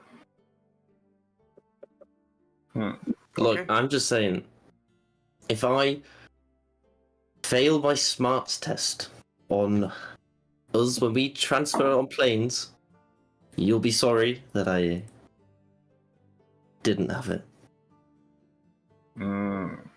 Okay. Well, everyone, I appreciate your business. But alas, I must be going to look for further business ventures this fine afternoon. Okay. Have a nice dashery. I'll turn to go. You as well, my friend Zulkifli. You as well. I stop in my tracks. I never told you my name. And the figure is no longer there. Oh. Ooh. The old disappearing mysterious merchant. The old Check for spikes inside the helm. a tale as old as time itself. As you guys continue on down the smithy. Continue down to the armorsmith. Ex-wife of the weaponsmith's brother. Yep, twice removed. Yep. Ex-wife twice removed. Wow. Doesn't make quite Seven make times sense. disappointed. Yeah. Hello. Welcome to my shop. And you notice that like on all of these like little mannequins, she has all sorts of different types of armors made from different materials, that sort of thing. There is not a workshop in sight though. Ooh. Welcome in. What can I get for you?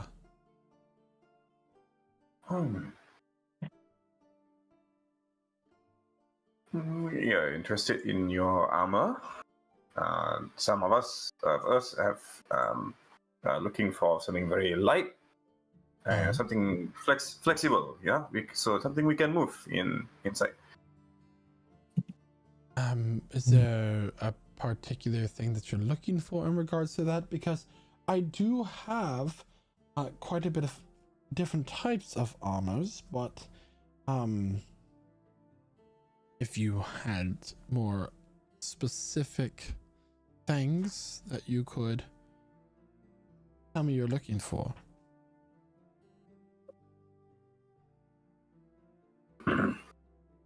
First, I'll let's see. Who was the one who wanted the most here? Just your first, Cormac. Cormac, you maybe want to go first? Sure. Why not?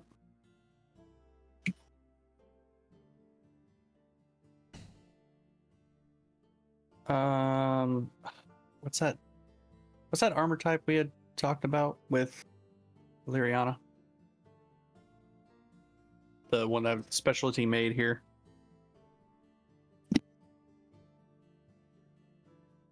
They've got cool mithril armor. Yeah. That one, yeah. Mithril. There is mithril armor here. Okay. Light. Basically, mithril armor is medium or heavy armor, and it does not oppose disadvantage on your stealth checks. It also does not have a strength requirement. So, the heavy armor is in fact uncommon, and it would cost for a set of the medium or heavy armor for mithril, because it doesn't offer a +1/+2 anything like that. It basically is heavy armor that does not give you a dex disadvantage. Would cost about 3,000 gold for the heavy, and for the medium, it would be about 2,000. Okay. So like half plate, breastplate, scale mail, chain shirt, all that. Yeah, Mhm. Okay. and it's also not. I mean, it doesn't matter if it's magical or not, but you know, actually, it does. It can't be destroyed by like acids or anything like that. You know, I think I'll go with some mithril half plate if you have it. I do have it. That's a half plate's medium arm. That'll be 2,000 gold. All right. Might impact your proficiency as a rogue, though. What do you mean? You proficient in medium armor? He's also a fighter. Yep. He's also Right. a fighter. Yeah, Light, medium, heavy, and shields. He's got all Yeah. of proficiency. yeah. Never mind. Keep forgetting the fighter too. I do have some armor that just came in. It provides resistance to some elemental damage, but you know it is quite expensive.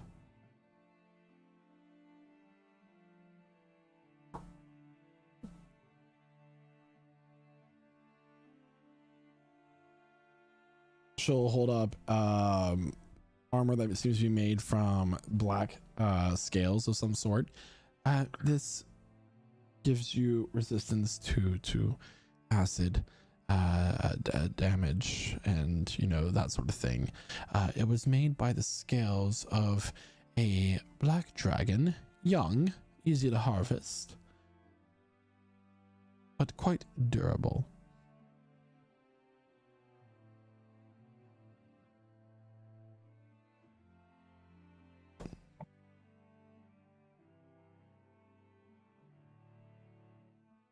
And you know, there was quite a bit of white dragon scales that made their way into the market recently. So we do have armor that gives resistance to cold damage as well. I wonder where that came from. Both of these armors cost about 9,000 gold. Dragon scale mail. Oh man. So basically, in terms of like character sheet items, armor of resistance, we flavored it as it's made from the dragon scales of the armor that of the damage it's resistant to. So white dragon resistant to cold, black dragon resistant to acid.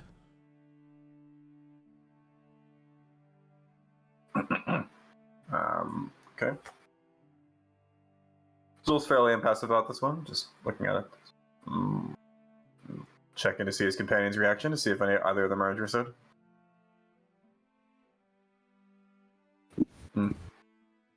It is fashionable, but I do like the armor I've got from the other king. That is...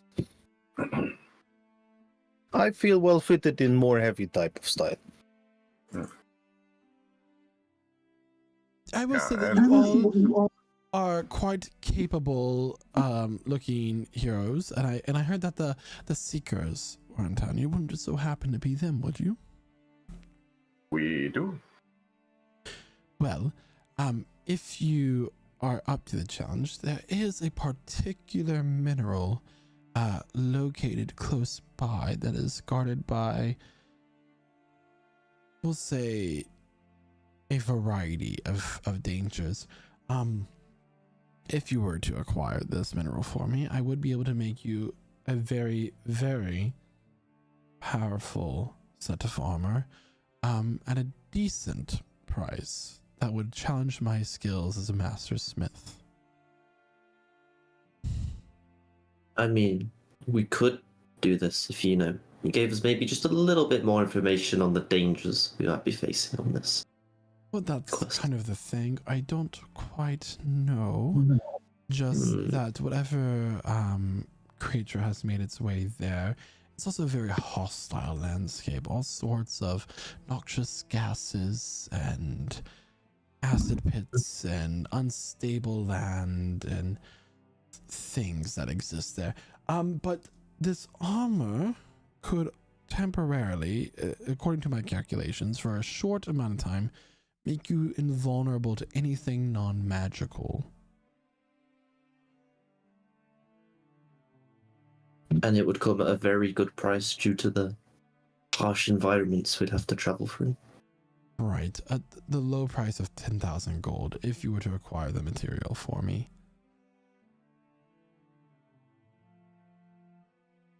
So, this armor would be known as it is plate armor.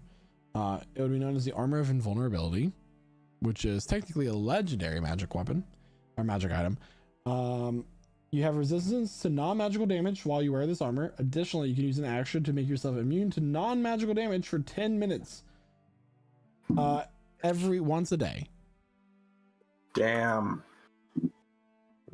Every once a day. Whew. It is a suggestion, but it is up to you. It is a metal that just found itself under the right conditions and was infused with a little bit more arcane power than, adamantite or mithril. Very hard to work with. You would need a master smith to do so, and I fear that I may be one of the only people capable.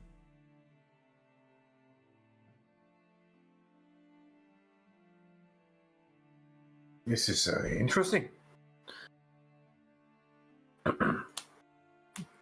Maybe we can help. What is the mineral? That is. And where do we find this? It is an arcane infused orichalcum, essentially.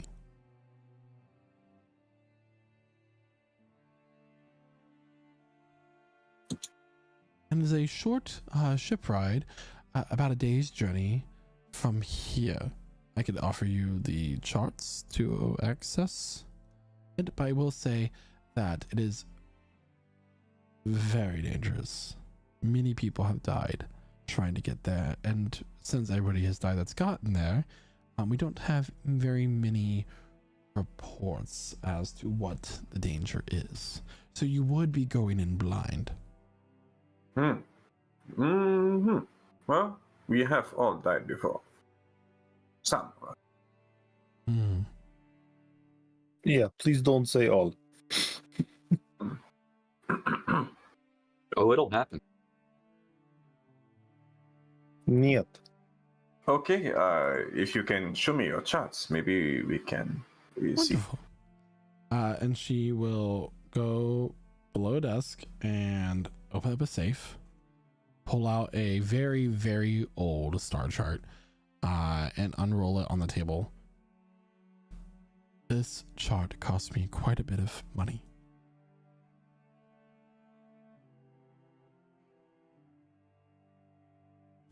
And I've been waiting a very long time in my life for the right people that I could send on their way to achieve such a task.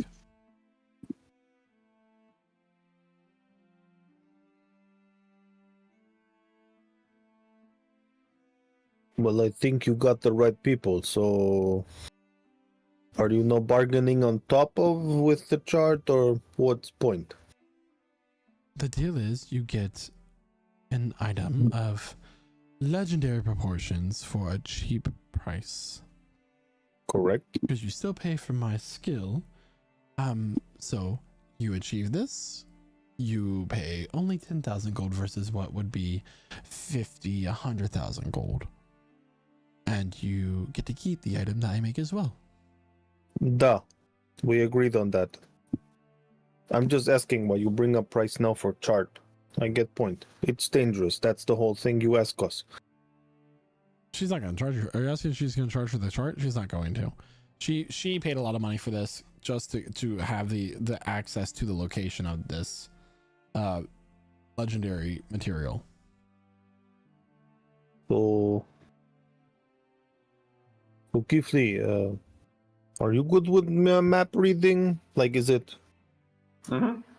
How fast can we Yeah. go back and forth? Like, is it possible to do it in the one day, or do we have to do it after Queen Challenge? I'll look at the star chart, which I don't think Zul has ever looked at a star chart before. Make a history check. Add your proficiency bonus to it.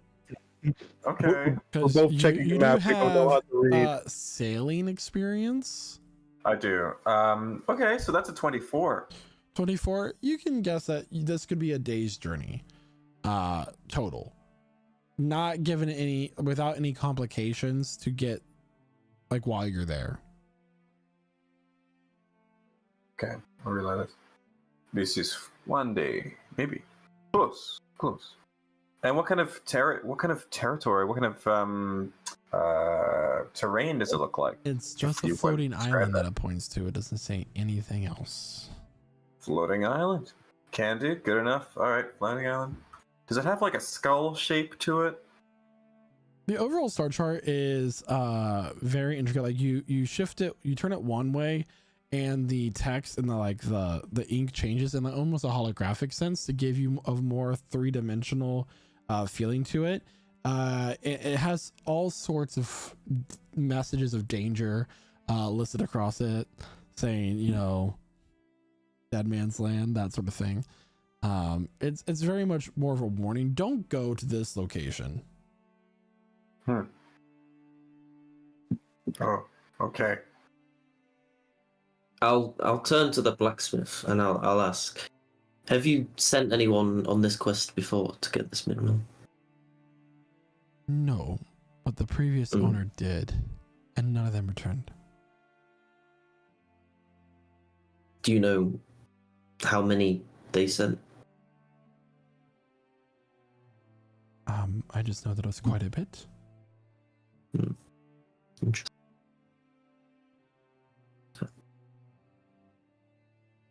Well, We'll consider it, I think. we do have challenge coming up from Queen, so A warm up.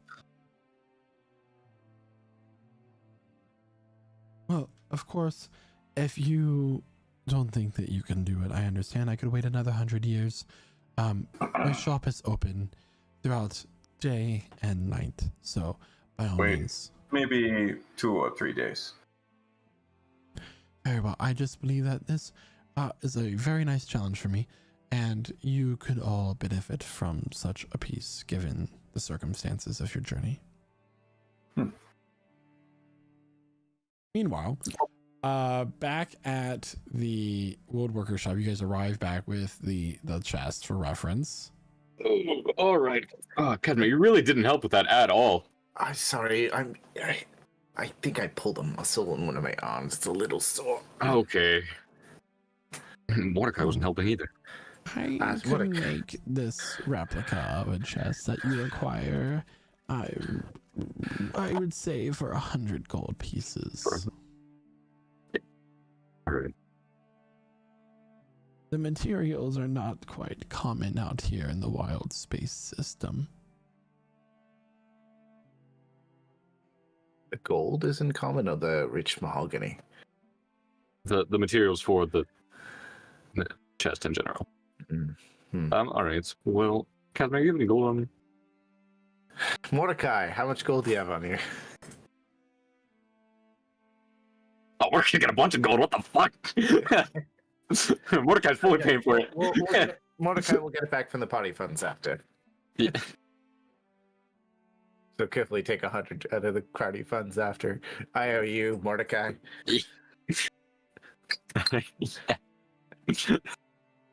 Mordecai's got like 700 gold. Oh yeah. he's fine. So he'll take out the gold and Counts out 700 one after another. no, not all 700. Just It takes back 600. actually just 50. I'll pay half, like out of gold here. So Very well. I'll have this prepared for you in the morning. And were you interested in my taxidermy works? oh right. It's actually one. Do you have a dragon chest set? I could have one custom made for you. I would like that very much. How much would that run me back? What creatures would you like to be the pieces? I would like one side to be. I guess you'd have to get us to come model for it. Say, we'll come back later with that idea. Where do you get all these creatures from? Are they naturally that way? The ones that I make into works of art? Do you get them from the Fey realm or from our realm? Do you think that you'll be happier with the knowledge that you're asking for? Well, I just wonder, because we had a friend who was looking for a bird, Hmm. and he couldn't find it. Are there any swans? Oh no. Anyway, just come back with the request that you have. Absolutely, yes. Are there any swans? Make a perception check. And as he does that is where we're gonna take our mid-session break. Hey. Okay. So everybody, if you're just now joining us, What took you so long? Yeah. Seriously? Get out of Why- here. why Get is out of that here. not You there? know, Come on. crazy. We've been here for a while. crazy. We've been Crazy. waiting for you. Listen, you're here now, and then you may as well make the best of it. You may be wondering who we are. You can follow this whole story from its inception, from its start, which started, what was it, 2 years ago now? Something like that. Over on our YouTube channel, which where we keep all of our stuff. We archive all of our stuff. You can also find Campaign 1 there too. And you can follow us wherever it is you get your podcasts. Just listen to our beautiful voices. And if you happen to be listening to us on any of those mediums, come find us on Twitch sometime. We talk to you live. We do. Especially when we're not in the scene. We'll just be like, hey, meme. Meme. thank you so much there, Zolkifli. And everybody will be back here momentarily. Stick around. See you real soon as we can conclude today's story. Are you Yeah. a nerd? Do you play video games, watch anime, enjoy pop culture, or even take pictures of your food at your favorite restaurants? I do too, and I am all those things. And that is why I created Prestige Gaming with my best friend Kyle. In our Discord server, you can find people with those same interests and even find people to play some of your favorite games with. We play games like Dead by Daylight, Overwatch,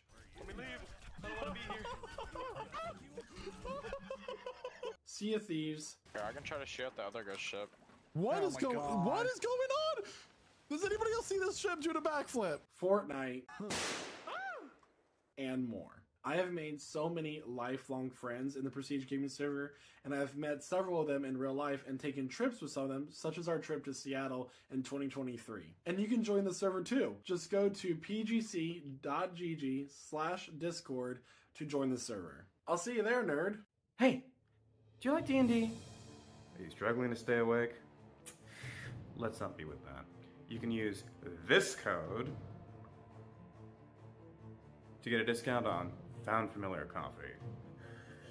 Me? I'm drinking some of their regular Knoll espresso. But if decaf is more your speed, perhaps you might like their False Life. It's delicious. It's great coffee. It's all D&D themed. It's coffee so good, you'll spend a spell slot on it. What more could you want?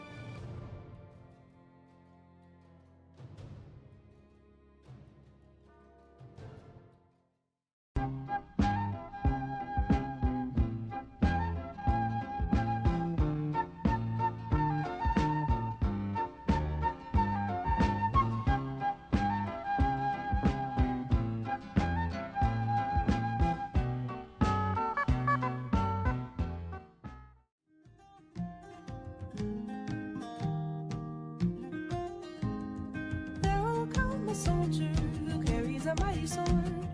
He will tear your city down. Olay, olay, O Lord. Olay, olay, olay, O Lord. He will tear your city down. Olay, olay, O Lord.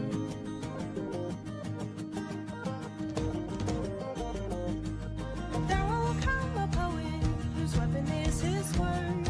He will slay you with his tongue. Olay, olay, O Lord.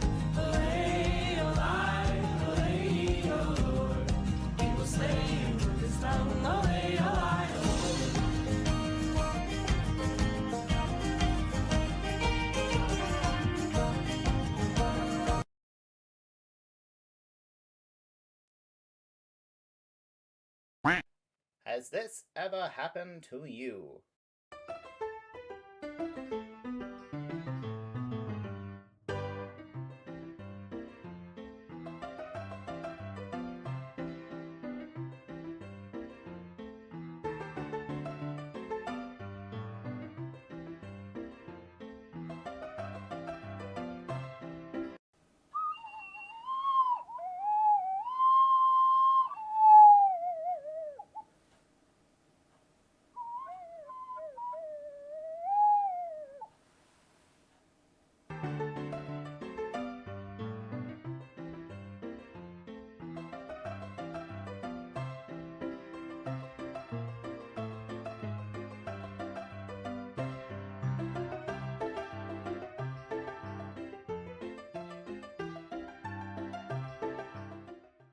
Are you a dungeon master looking to roll a natural 20 on your setting, but don't have the talent or time to run a combat and create thematic music for your session? Then it's time to introduce yourself to Midnight Syndicate. All of the music for Prestige Encounters has been provided by Midnight Syndicate, a talented musical production group creating gothic, horror, and fantasy music for your role-playing game that can be used at home.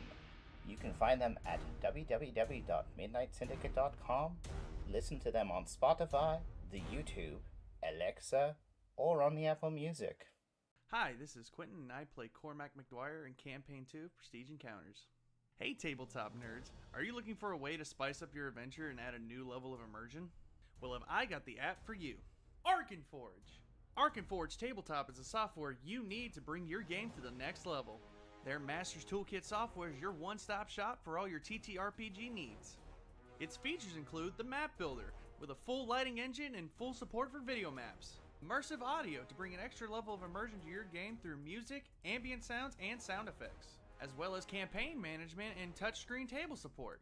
And the best part about it is, you get the Master's Toolkit plus an Essentials bundle of your choosing for just a one-time payment. None of those pesky subscription fees. And if you use our special code PRESTIGE at checkout, you get an extra $5 off.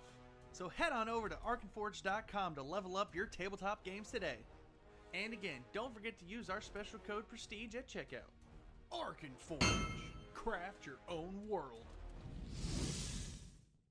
Shoo!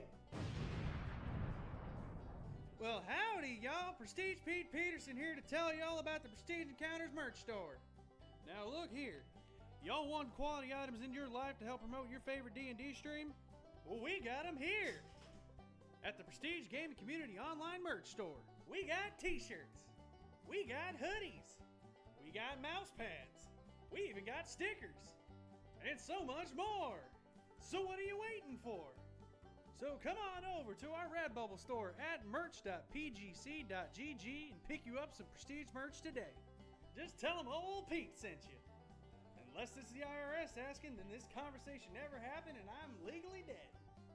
Prestige merch!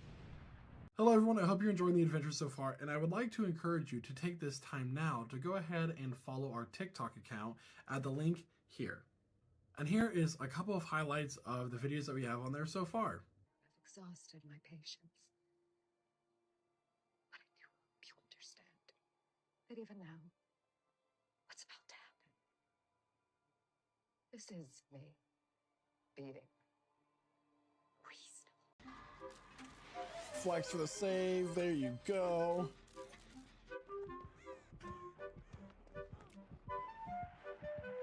Flashlight save. All right, I feel like I did a single flex for you, Pep. So I'm gonna do a double one. Ready? All right. I didn't even work on arms today, so please forgive. Finish it! Finish it! Oh! I ran right into him. I didn't know he was over there. Oh, nice! Guarantee you that she has She's eruption.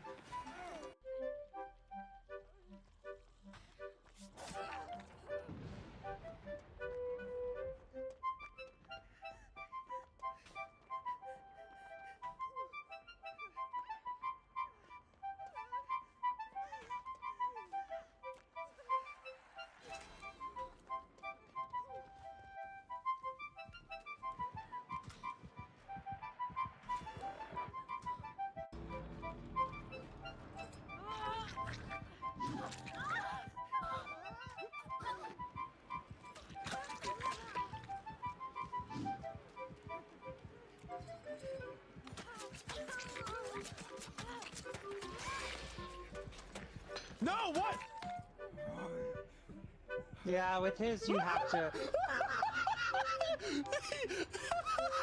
Follow me for more gaming content.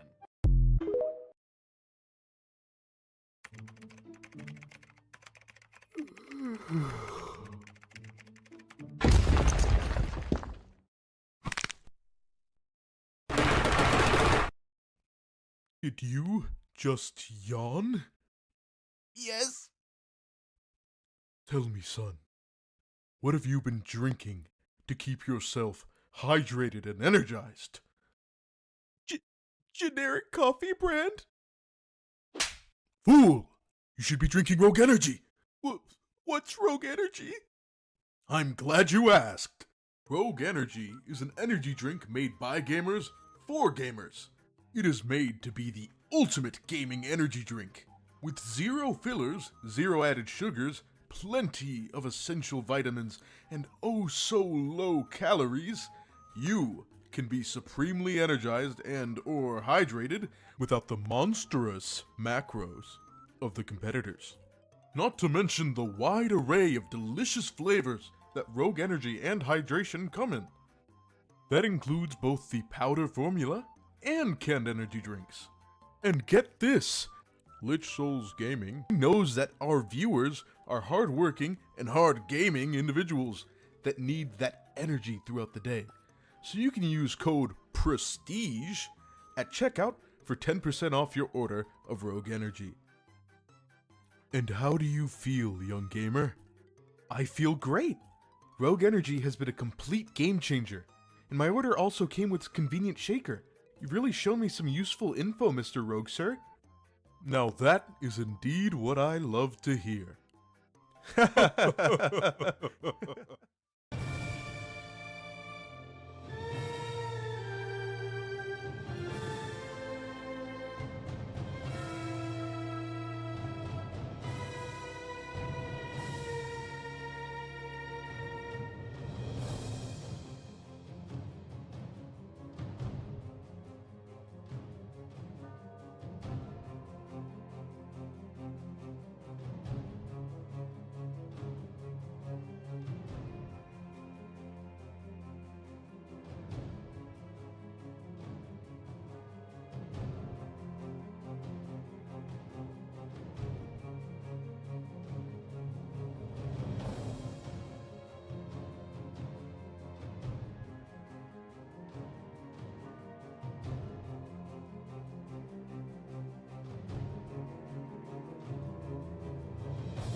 And welcome Welcome back, back. everyone. So, as the party is sitting in the smithy, Mordecai, Galder, and Casimir find them and walk in as well. Oh, There's so much walking already. yeah, that chest was very heavy. You wouldn't know. Ah. I listed so many things. So what's up? What are you guys buying? I got a new helmet. Oh, you did? Oh my. That's just brilliant. Yeah. Duh. I wonder, is that fire resistant? That is true too. Make an Arcana check there, Casimir. Just so you have a reason to say such things. Natural 1. Look at that, Casimir. Go stand in the corner. It looks water. It actually looks water resistant, which isn't a real thing, but it looks like it. These runes are interesting. These suggest. He looks at his notes for a second. That doesn't make any sense. Ah. And honestly, I think I'm still messed up by all this weirdness. What do you mean weirdness? I love this place. This place is dangerous and wonderful. We haven't gone anywhere where it's not dangerous, so I agree on the wonderful part. Okay. Makes a strong point.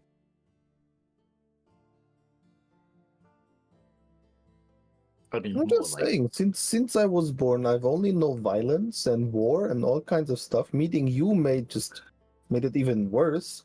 And now I'm here, and this is pretty place. So I had like a good period of my life that, without violence, childhood. I'm sorry, this is a very riveting conversation that you all are having, but you are currently taking my attention away from other potential customers. So, is there anything else that you require of me? I guess that you decided against the mithril armor. Yeah, why would you want mithril armor there, Revelor? You seem like more of a studded leather kind of man, don't you? Which I do have. Oh. Well, I got my studded leather from another Fey Kingdoms. He's gonna put down the mithril armor he was holding. He's like, and You have something What, better than this, and then we'll do like an anime fashion show moment of like Revelor and Zulkifli, both of us showing off our bomb ass +1 studded leather. Zul's the only one that's actually posing. Revelor's just kind of. what do you mean by Zula's the only one? I'm posing with you guys. Oh, opposing too, yeah. It's a Sailor Moon transition. Yep. More like Saya, man. Anyway, I do have this heavily enchanted studded leather. I only have one set though. She'll bring up a +3 set of armor. This is 8,000 gold. Deal. 3,000? 8,000. Sold. I had to give blood for mine. Should have came to my shop. And he'll pull out 800 platinum. Whoa. Revelor, you are holding out. Do you just like y'all never asked? Okay. That's a fair point. So we need to hold him up by his ankles and see what falls out of his pockets. Please no. I also have some less strong armor, but what do you that's the have? trick. And she has another set of +2, Oh, interesting. which is Color. 5,000 gold. Yeah, as well as interested. 5,000 gold? Mm-hmm. Okay. Subtracting Depends. 500 platinum pieces. Does it match your tone of fur? Does it matter? So I look at this armor, and DM, do you have an aesthetic in mind for what it looks like? Because the last stuff was like shimmering green. Yeah. Ooh. which would not go well with the orange fur. But also Funnily enough, that doesn't appear on you while you're transformed. So, you know. Ooh. The Yeah, totally leather, does. it's gonna have like the same kind of look to it. Neat. Something I can that's adapt. Armor. Flavor however you want. It's armor. Hey, it's got this really neat black and gold style aesthetic to it. I will drop money for this. Boom. 500 platinum pieces on the table.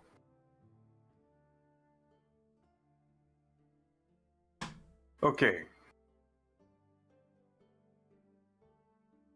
So everyone found what they're looking for? I have a request for all of you. If we're done here.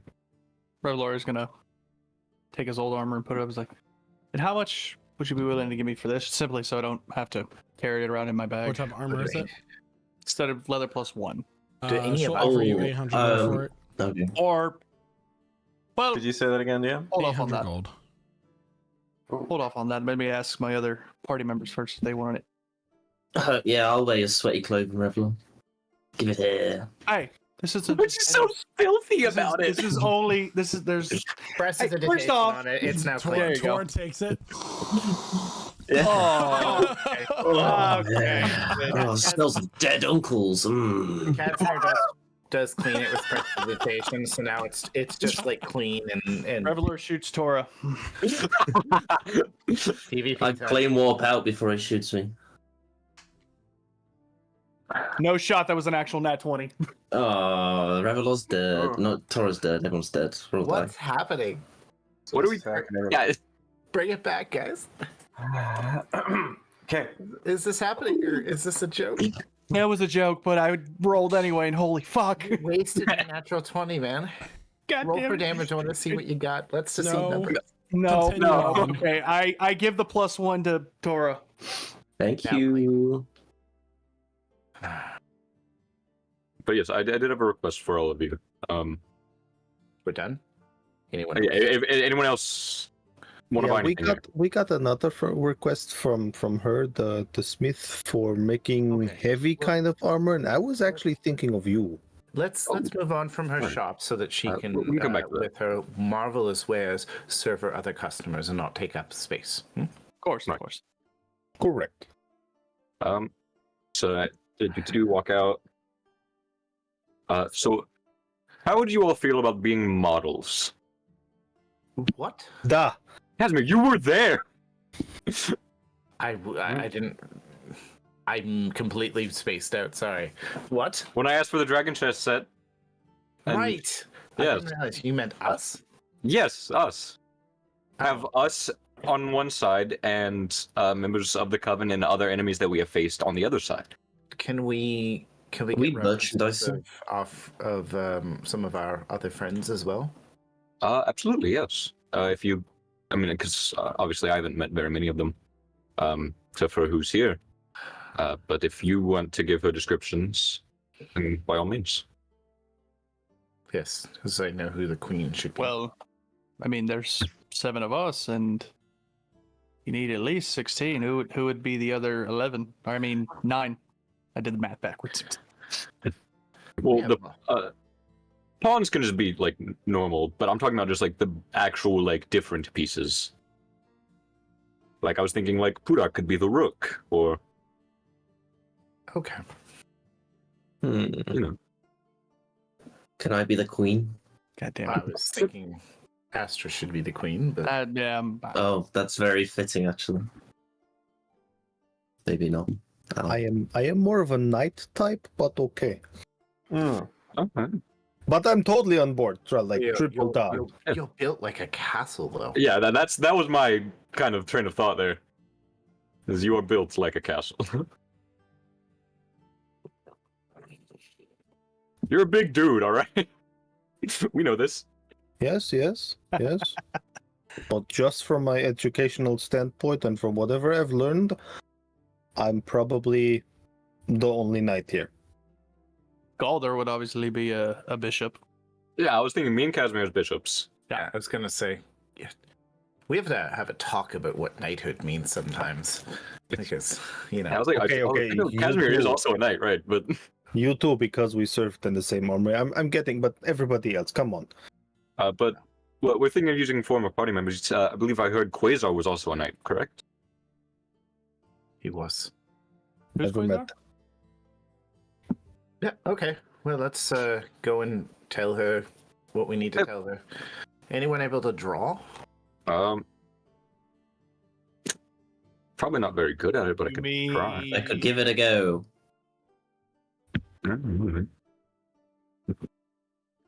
If Shame that Aspen's not a very good artist. He knows these people so well. Excuse me, I Oh, could, no. could not help but notice that you all have been spending quite a bit of coin here in this city. I was wondering if there's one last item that I could offer for you to look at, and perhaps it can pique your interest.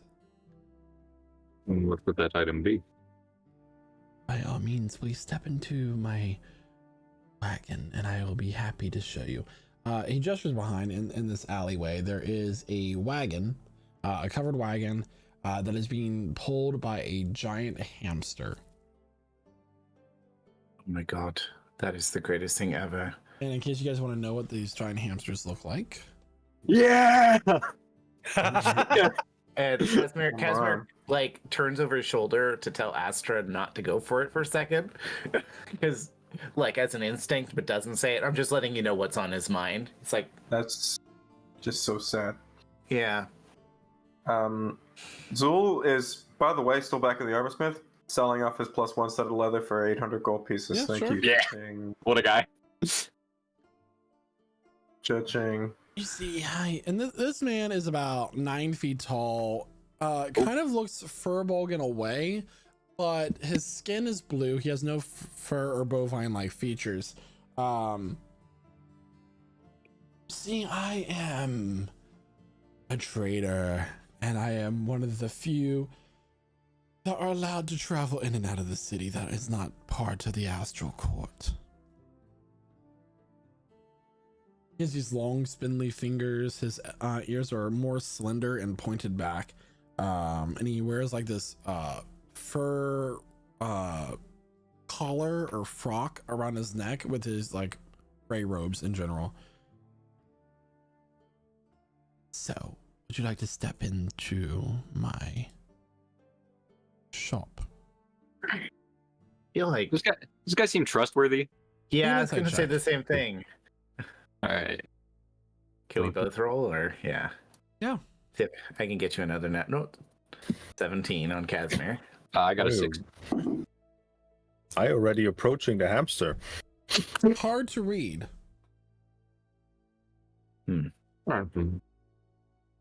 Sure, why not? This is okay coming out of the shop at this point. Does this cat wagon look like it can fit all of us?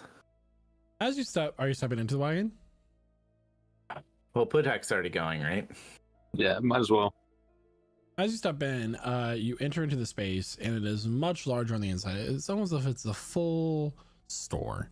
A large circular area, magically enchanted. I just Figure came out inside. across this while traveling to the city, and unfortunately, I don't have anything else to offer. He walks over to a small little cushion that has a object covered by a cloth. I don't quite know what it is, but perhaps you could find someone that is interested in such things. Right. He'll pull off the cloth. It is about 2 feet high, oval, purple, like a smooth amethyst would be, not faceted at all. And it is smooth, oval shaped, and it has like this swirling purple energy within it. What is that?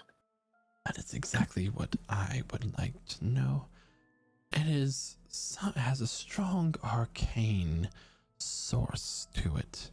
I believe that this could be quite valuable. I found it near an island on a hot burning star. Oh my. Is it safe to touch? It is quite cool, you'll find. Yeah, like, do you mind? I might be able to help ascertain its purpose if you don't mind. As you reach out, Pudak, you touch it, the arcane energy kind of like, it's just like one of those plasma balls, like sticks to your finger and like zips. It doesn't hurt, it doesn't shock, it just sticks there. I'll move it around a little bit and then I look at the others. I shouldn't have touched it, or? I mean, I'm gonna have to touch it to do what I'm about to do, if you don't mind. How much are you selling this for? I would say 100 gold would be quite fair. Alright. I mean, that's probably the cheapest thing we'll have purchased all day, Zul. Zul's not there. I come out of the armor smith. I look around. Oh, shit. I don't see them. Revelor. I follow the smell. Make a perception check. If it's above a 10, Sure. you can find them. Okay, I'll follow the scent. It's 27. You find them. Could have been a nat 1, but yeah.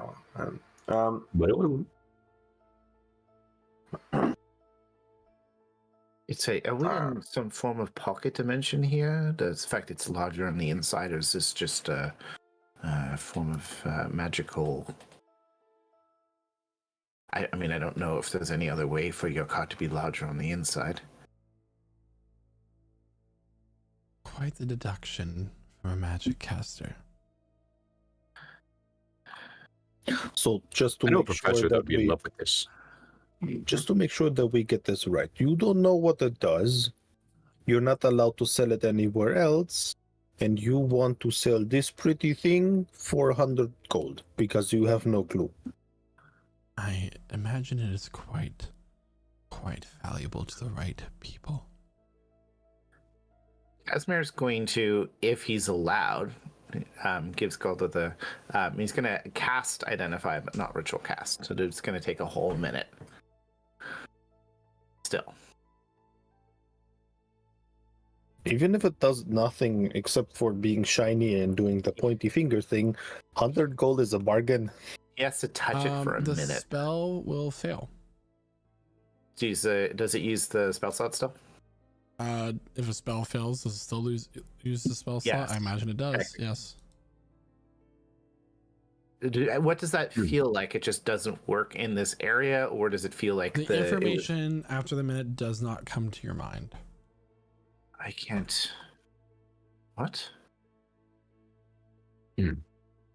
This would need to go too. So, do we have a deal? 1,000 silver pieces. We're gonna be so extra with it. Very well. Could, like, anything from this be more distinct instead of just some kind of oval gem shape, shiny, glowy thing? Like, any kind of knowledge that we somehow would have consumed over the time periods. Make a nature check. You need a 30 or higher to get this. Okay, I fail. Okay. Can I cast legend lore and describe this thing? Let me read legend lore first. Oh shit! Read it. That is the. We are really burning these magical identification spells. I want to know what the cool thing is. And I actually want to do something while that's going on. I want to cast True Seeing on myself. Oh. I'm describing the object that I see in front of me, if that helps in any way. 10-minute casting time, though. So I Yeah, can tell I'm- you I'm- by this is not like a an object with history. Legend lore, it was a great idea, but it's not exactly what you'd be looking for. Okay, I'll use the spell slot still, because I presume. In true scene, there are no illusions upon this thing. There's nothing out of it. You are trying to find out what it is, what its history. Well, he said it was just recently found. I mean, we purchased it, so let's figure it out. One more thing we can try. I'll hold my hand out for the object. How big is Hold it? It's 2 feet, right? It's 2 feet from 2 feet? wide point to wide point. So like an oval, Okay. smooth, I will place, colored magic energy swirling inside. I'll place my hand on it, and I will use Grim psychometry. Yeah. The Antissa. Anyway, we'll go ahead and roll the history check for me. 18. 18 patient. Okay, you get a vision of a just very brief. This is all I'm gonna give you is this toothy maw coming towards whose ever eyes you're seeing through, and then a flash of red, and that is it.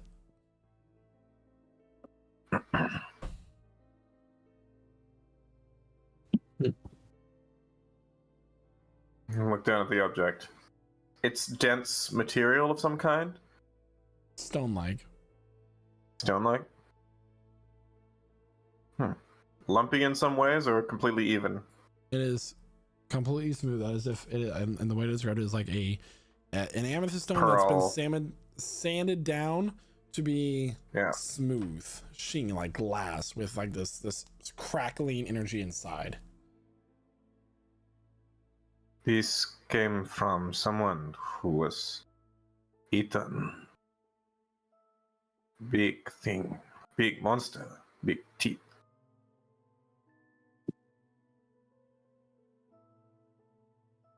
Maybe the dreadnought.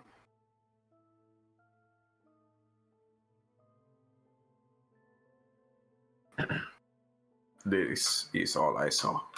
Does this swirling arcane energy, does it seem more like spell energy, or does it seem like innate magical energy? That's an interesting question, because like, how would you be able to discern the difference if energy is energy? Make an Arcana check. The DC will be high on this. Okay, I'm gonna give myself guidance on this. I will tell you guys for future reference. You're like, oh hey, just know that the H-Rec is 30. A lot of your DCs for this item in particular are going to be high. Very high. You know, this is an object that most of you, in fact all of you, would not have any information on it all. All right, 18. You do not know anything about this.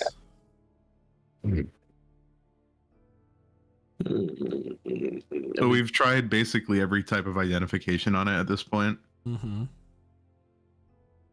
And wow, I guess Aspen will kind of be there, and he'll try like one last thing. He'll try to see if there's some sort of mind presence, and he'll reach out with his telepathy. Okay. What languages do you speak?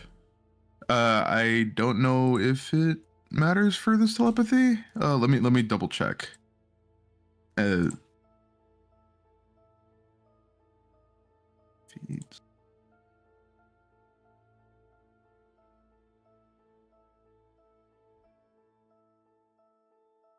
Okay. So you don't yeah, need I to share a language technically, I guess. I think I do for mine. Yeah, for mine I do need to. Okay. For mine, so, I don't. So what languages do you need? I have Druidic, Elvish Giant, Primordial, Sylvan. Okay. The word cold comes to your mind. So there is some sort of presence there. Some sort of mental presence, yes. The word cold. Okay, I'll relay that to the party. Cold. Cool. Does Well, that we know that there's something in there. Good. Could it be a prison? Maybe.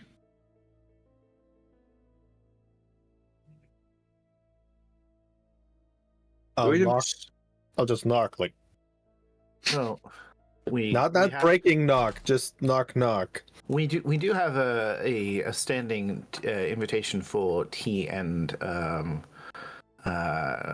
with a very powerful court wizard, so this might be worth an because So sorry to cut this investigation short, but I really must be asking you all to leave. The item is yours. All sales are final. Well, Pawtucket looks big-ish, so wouldn't you carry it for now? Yeah, I'll take it. One last thing, Mr. Salesman. Can I pet your hamster? Of course, he is quite friendly. I'll just grab the gem. Whatever. Grab the gem and go around like, oh my god, is this fluffy and cute? It has like the puffiest of cheeks. Absolutely. I look for some ration, cracker, bread, cheese type of stuff. Like, Is there anything else you guys would like to do for this day? meet a wizard. Go model for chess, and then We'll just pass. Yeah. it. wizard. Okay. Yeah, we That presume we happens. get we presume we get good enough descriptions of all of our past companions that we want to. You gonna go to the wizard's tower? With this new thing. Yeah. This is interesting. He did invite us over. So the tower of the of Castlefeon, the Archmage and Court Mage of the Astral Core Mage, we'll say, because that's easier to say, is quite interesting, as it is like most of the towers and buildings within this area. It is a white stone tower supported by these woven trees kind of grown into it, that has these like arcing and beautiful buttresses and all sorts of stained glass around it. And it seems to be, no matter what angle you look at it from, it seems as if it lines up perfectly with this one particular star in the sky that gives off this radiant bright light. You enter in, and there is a small little woad wearing a blue star speckled hat. Hello. Hello.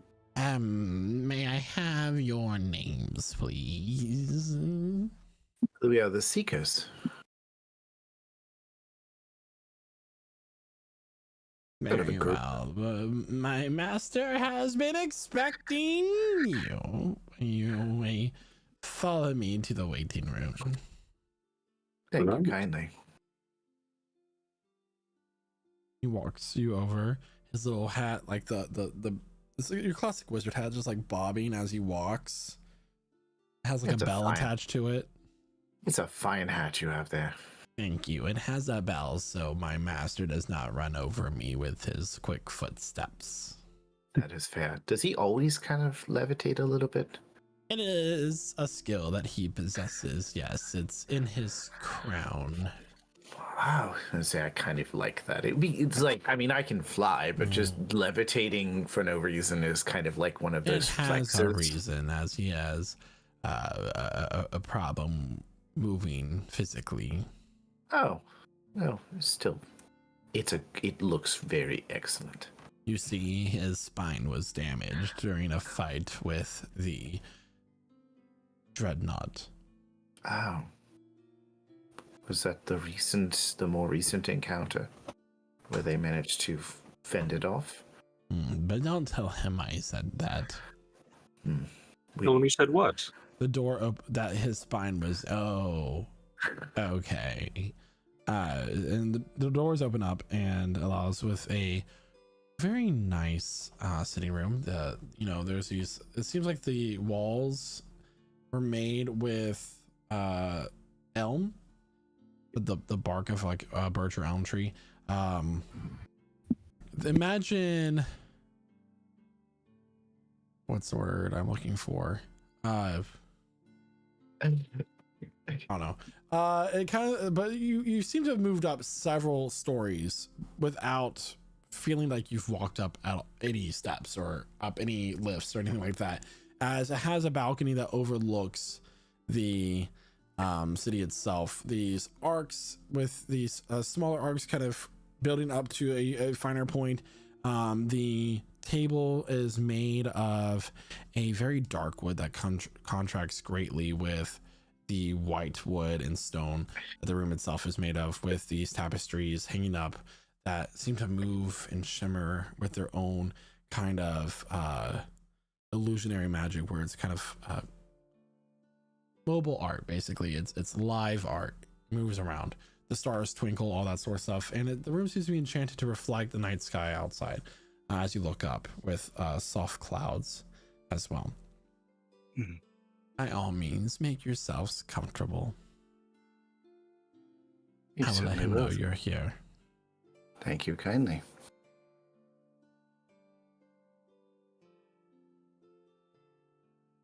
If you would walk up to the table, the chairs would scoot out automatically for you. They are cushioned, and as you go to sit down, they scoot back in.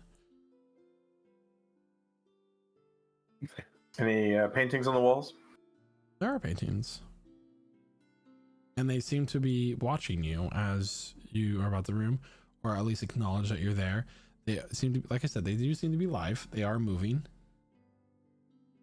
Casimir does like moving his finger back and forth to see if its eyes track.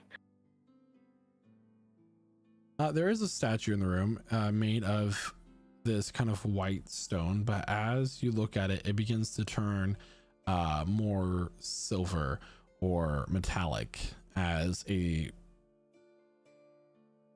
automaton comes to life and steps down from the plinth, its footsteps clanging on the ground as it does so. Hello, good sir. I am Bertrand the Fourth. A pleasure to meet your acquaintance. Is there anything that you might desire that I could bring to you while you wait for the master? Well, he did invite us for tea, so I think it would be impolite for us to have tea first. An excellent choice, sir. Is there a particular tea that you are looking for? Are you looking for something, your standard black tea, green tea, something with a little bit of a fruity incense, or floral perhaps? Or do you want something along the spice trade? Give me something with a bit of spice to it. Do you have any Cielnor blends? Of course. I have a wide variety of herbs and things I could use for such blends of tea. All of them are made to request. Casimir will describe a tea that he had when he was younger. Very well. Perhaps some cakes to sate a appetite prior to dinner. Oh. Say like a honey cake? I could have one made for you, if that is what you desire, sir. Wouldn't dream of you being disappointed in your service this afternoon. I couldn't imagine being disappointed. I could not imagine disappointing you. Anyway, I shall be back momentarily with the items that you require. A few moments later, with far too less time, he'll return back.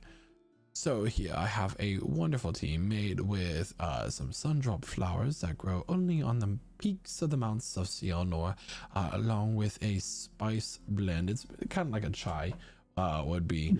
And for the gentleman over here, I take that he's not a tea man at all, and I have found a wonderfully aged bourbon that is made. The barrels and casks that it was aged in is the same material from the magic imbued trees that you will find throughout the Fey wilds, and I believe that the mast of your ship is also made of the same material.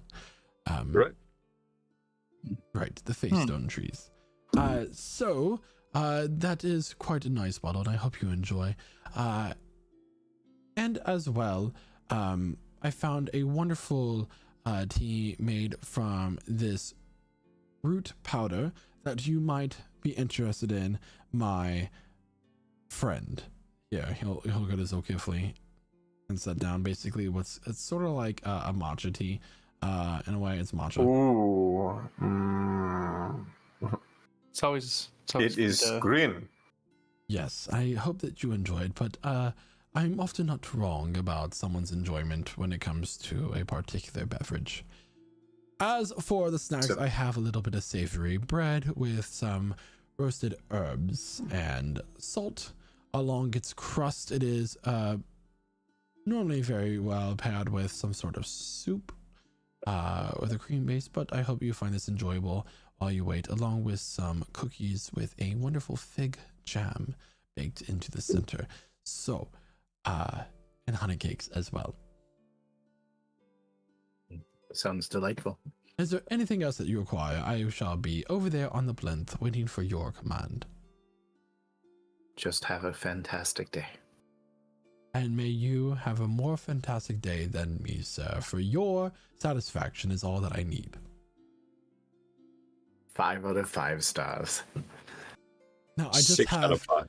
He just holds up this like glass screen. Now, I just have a few questions here for you. Yes. Tip, 5 gold. He just goes, and it has 10, 15, and 20% on it. No. Nowadays, it's 20, 28, and 32. Oh, you're right. My bad. Anyway, he'll walk back over the plinth and turn back into a statue as he does so. The moment that he does that, the door swings open and Casapheon with a floating book and quill writing as he talks out loud, continues to write and inscribe, but the moment he stops, he looks at me and goes, "Hello, my friends. I was not expecting you so early in the afternoon, but I did say you can come by anytime, and it is of course no trouble for people as esteemed as you to grace me with your presence, I should say. Was Bertrand the Fourth to your satisfaction?" Absolutely. Wonderful. It did take several tries to get it quite right, but I believe that this personality is the best for it when it comes to service. I hope that other automatons like him can be found in many of the noble homes of our court. And a chair will pull up as he kind of just like gracefully sits down. Now, how are we liking our fair city? How are you enjoying Emeris? Very lovely. Very lovely. Perfect. There's so much color, so much nicety here. I would revel in this for years and it would not be wasted.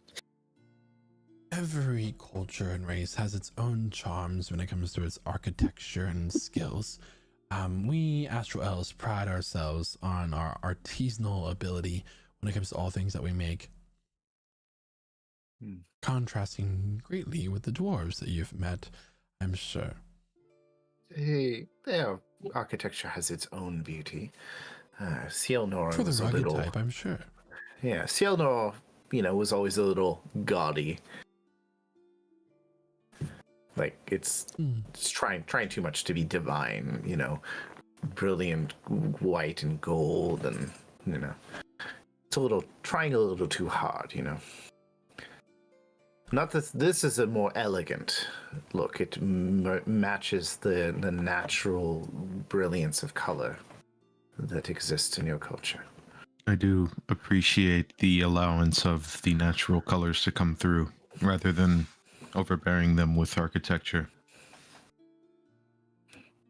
I appreciate all of your compliments, as they mean so much, and perhaps even one day you might be able to find a home here. We would, of course, greatly appreciate you becoming one with our city, and helping your presence alone would be bring a lot of ease to our minds, as our task here is so great. But I told you if there's anything that you need of me, I am here to help. What is it that you grace myself with your presence today? I'm still holding the gem thing, so. And where did you find something like that? A shopkeeper with a giant hamster pulling a wagon. Oh. Yes, it seems to be that Very tall man, blue skin. It was a demi-plane in and of itself. The problem with it is that none of us have been able to identify anything about it. I've used magic. Our friend Tora used... what did you call the spell you were using there? You didn't quite say. Legend lore. Yes. Well, of course, legend lore and identify would not work on it, as it is not an item. It is alive. No. I had a feeling I was able to reach out to it. You were able to connect with it telepathically. Yes, but I wouldn't necessarily call it speaking. It was more, I formed a link briefly and got one word. And what was that word? Cold. Oh, so it's still alive despite not being in a radiant heat. I see. But the object that you have purchased is none other than an egg. It's an egg. I had a feeling. The egg of a solar dragon. Oh. Quite rare. And what Why are would your you- hopes for it? Well, we were just trying to determine. He only sold it for 100 gold, and well, you can see they upgraded. It seemed. And you too said that much. this was a tall blue merchant with a wagon pulled by a furry, cuddly beast. Well, like a hamsters, which are normally small, but this is massive. I've We've never seen heard of ham- such a creature. Are they mighty They're mounts rodents. for war where you come from? No, they're small rodents that die very frequently in wild ways. and make lots of babies, and sometimes eat them. Yep. He'll snap his fingers and a other statue will kind of come to life. This one a lot more sentry looking. And he'll walk over and he'll whisper something in it. And immediately leaves the room. Interesting. And what do you Aspen will detect thoughts as he does that. Okay. Yeah, just for surface thoughts at first. So the surface thoughts that you ascertain are the description of the thing, the merchant, and find him. And then bring him here.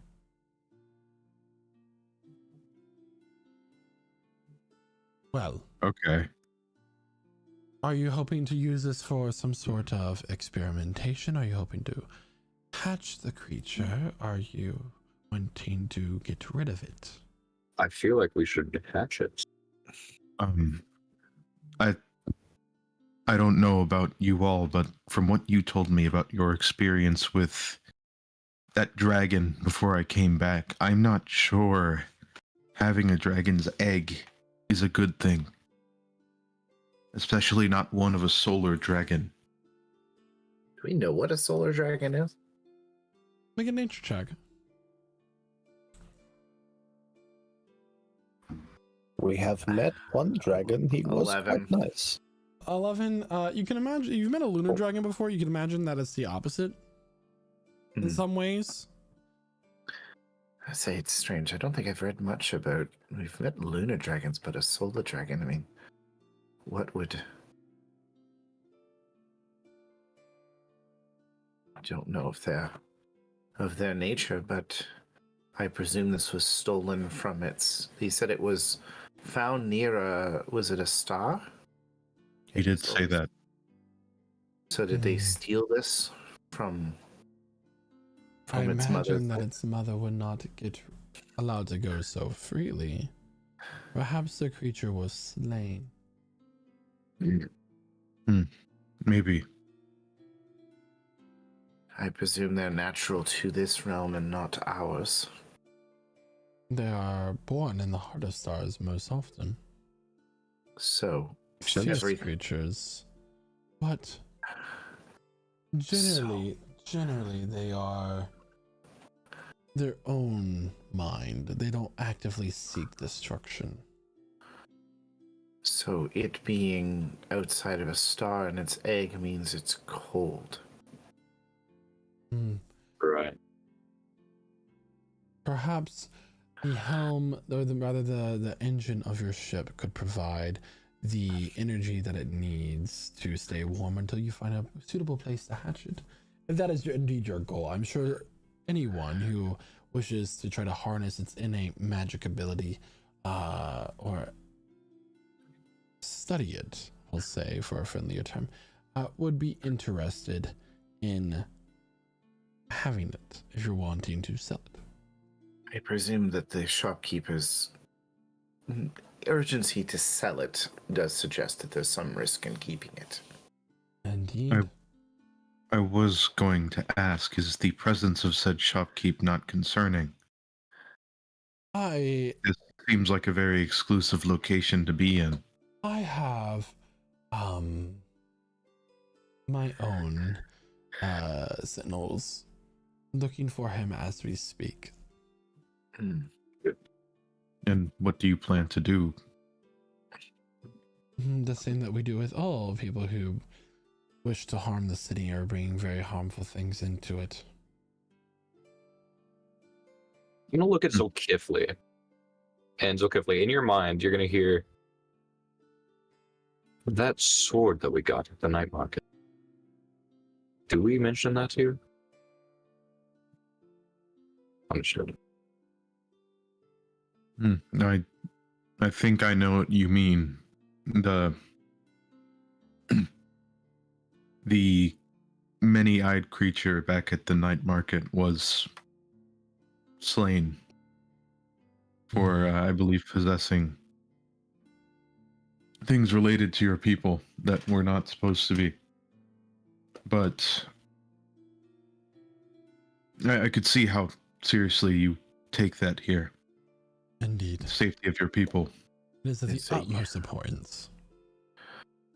What would you suggest the best outcome would be? As I say, we are visitors here and we don't wish to cause any difficulties. We're here to accomplish our goal without harming anyone. Well, I think that this would be an opportunity for you all. I understand that you do not wish to harm the city, or you did not willingly bring this into the city. I don't either. Of course, we would prefer that it is not here. And I would say that the best solution would be, and as he says this, the doors swing open and two sentinels walk in. Well, and they're dragging in a very bloodied and beaten merchant. That was quick. They are quite efficient. They do have the capability to sort of like Misty step throughout the city. I did take some inspiration from these other automatons I came across once in my journey. But anyway, I think I know which ones you mean. I will be taking care of this situation myself. Please excuse me. Is there anything else that you need of me before I go? Just, I understand you're handling this, but we are potentially facing off against the Dreadnought, and just wondering if we should have to, are there any tips you would have about this entity, about how we face it better?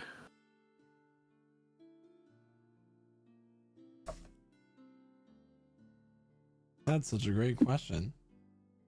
And out of curiosity, what are you gonna do to this merchant now?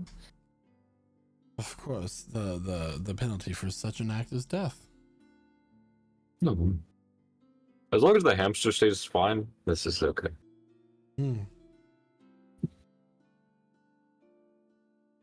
Okay. So he's gonna tell you about the Astral Dreadnought, that they are enormous and terrifying monstrosities that exists across the plane. This one in particular kind of was trapped within the same demiplane as the Tree of Aeons, as it's called, and it's kind of had a dual purpose of it protects the tree, but it also is trying to constantly break out and cause its havoc across the astral plane. They are gargantuan monstrosities considered titans. They have the ability to have a very similar to a beholder, where it's an anti-magic cone in the direction that it's looking. They also cannot leave or be banished outside the plane that they exist in. Good to know. So that's why whenever it breaks through the portal, they can't just simply banish it, because it's impossible to do so. It does have its own demiplane within its own body. So if it were to swallow you, you'd be in that demiplane, and there's no way for you to leave unless you wish yourselves out. Or I'm sorry, the only way that you can enter it is through the wish well, and you can leave through something like anything that allows planar travel. Oh, if only we had a way to do that. Yeah. Thank God.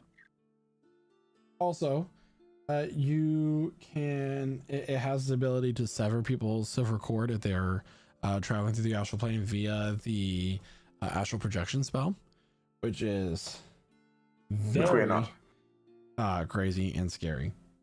Yeah, that's you die in the game, you die for real. And it has some psychic ability as well. That's I can understand why your people are concerned about giving it an opportunity. The greater risk that this creature poses is not just because it is any astral dreadnought. It is one of the older and more ancient ones. It has gotten more powerful and deadly as it has existed within this demi-plane. Great. So, astral dreadnoughts just get more powerful with age. I believe it has something to do with the tree that is close by to feeding off of its power. Oh, that's disconcerting as well. Makes sense. How can we kill this thing? That is where it gets tricky. You don't need to necessarily kill it, but I will certainly try to kill you.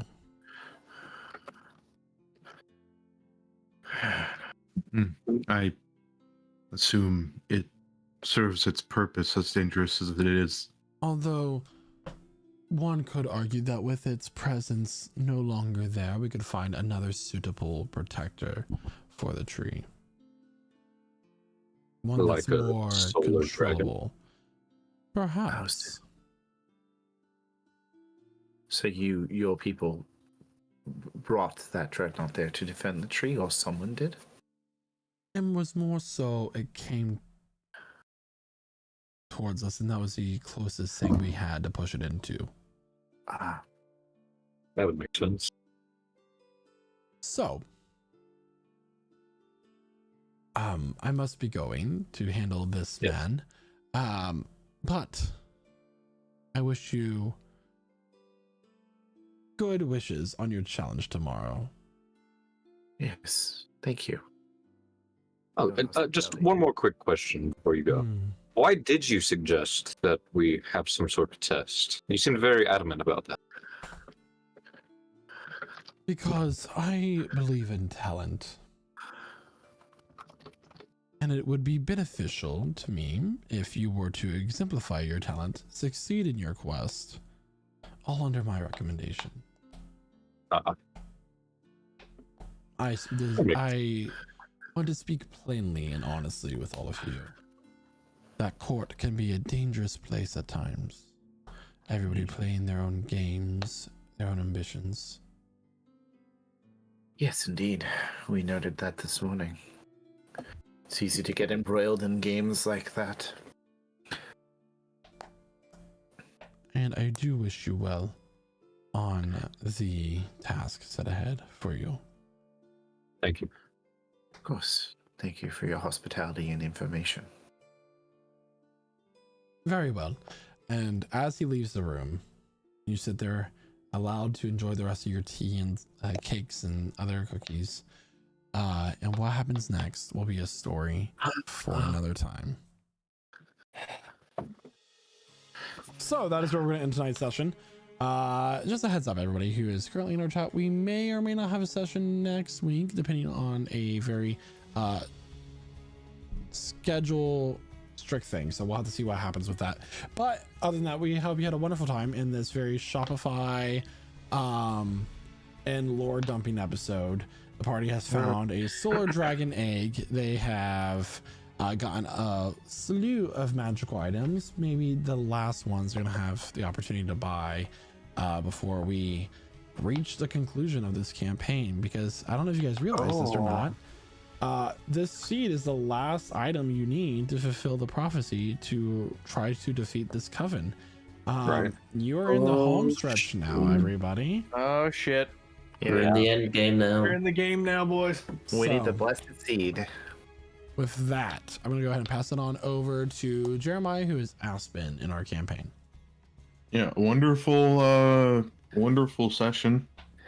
As already said, it was a lot of shopping, but pretty necessary lore stuff. Having a solar dragon egg is scary. It's super cool, but it's super scary. And can't wait to see what comes of that. Yeah, we got to keep that thing safe. But yeah, can't wait for these challenges to be thrown at us with our new fancy thingamabobs that we just spent all of our money on. And with that, I'll pass it over to Noah. Oh my goodness. Yeah, quite nice to catch up with you all.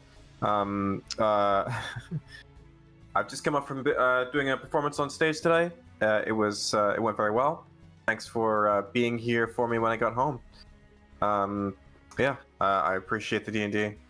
I also appreciate the extra 1 to my AC. I don't know about you guys, but it's a thing of beauty. Truly.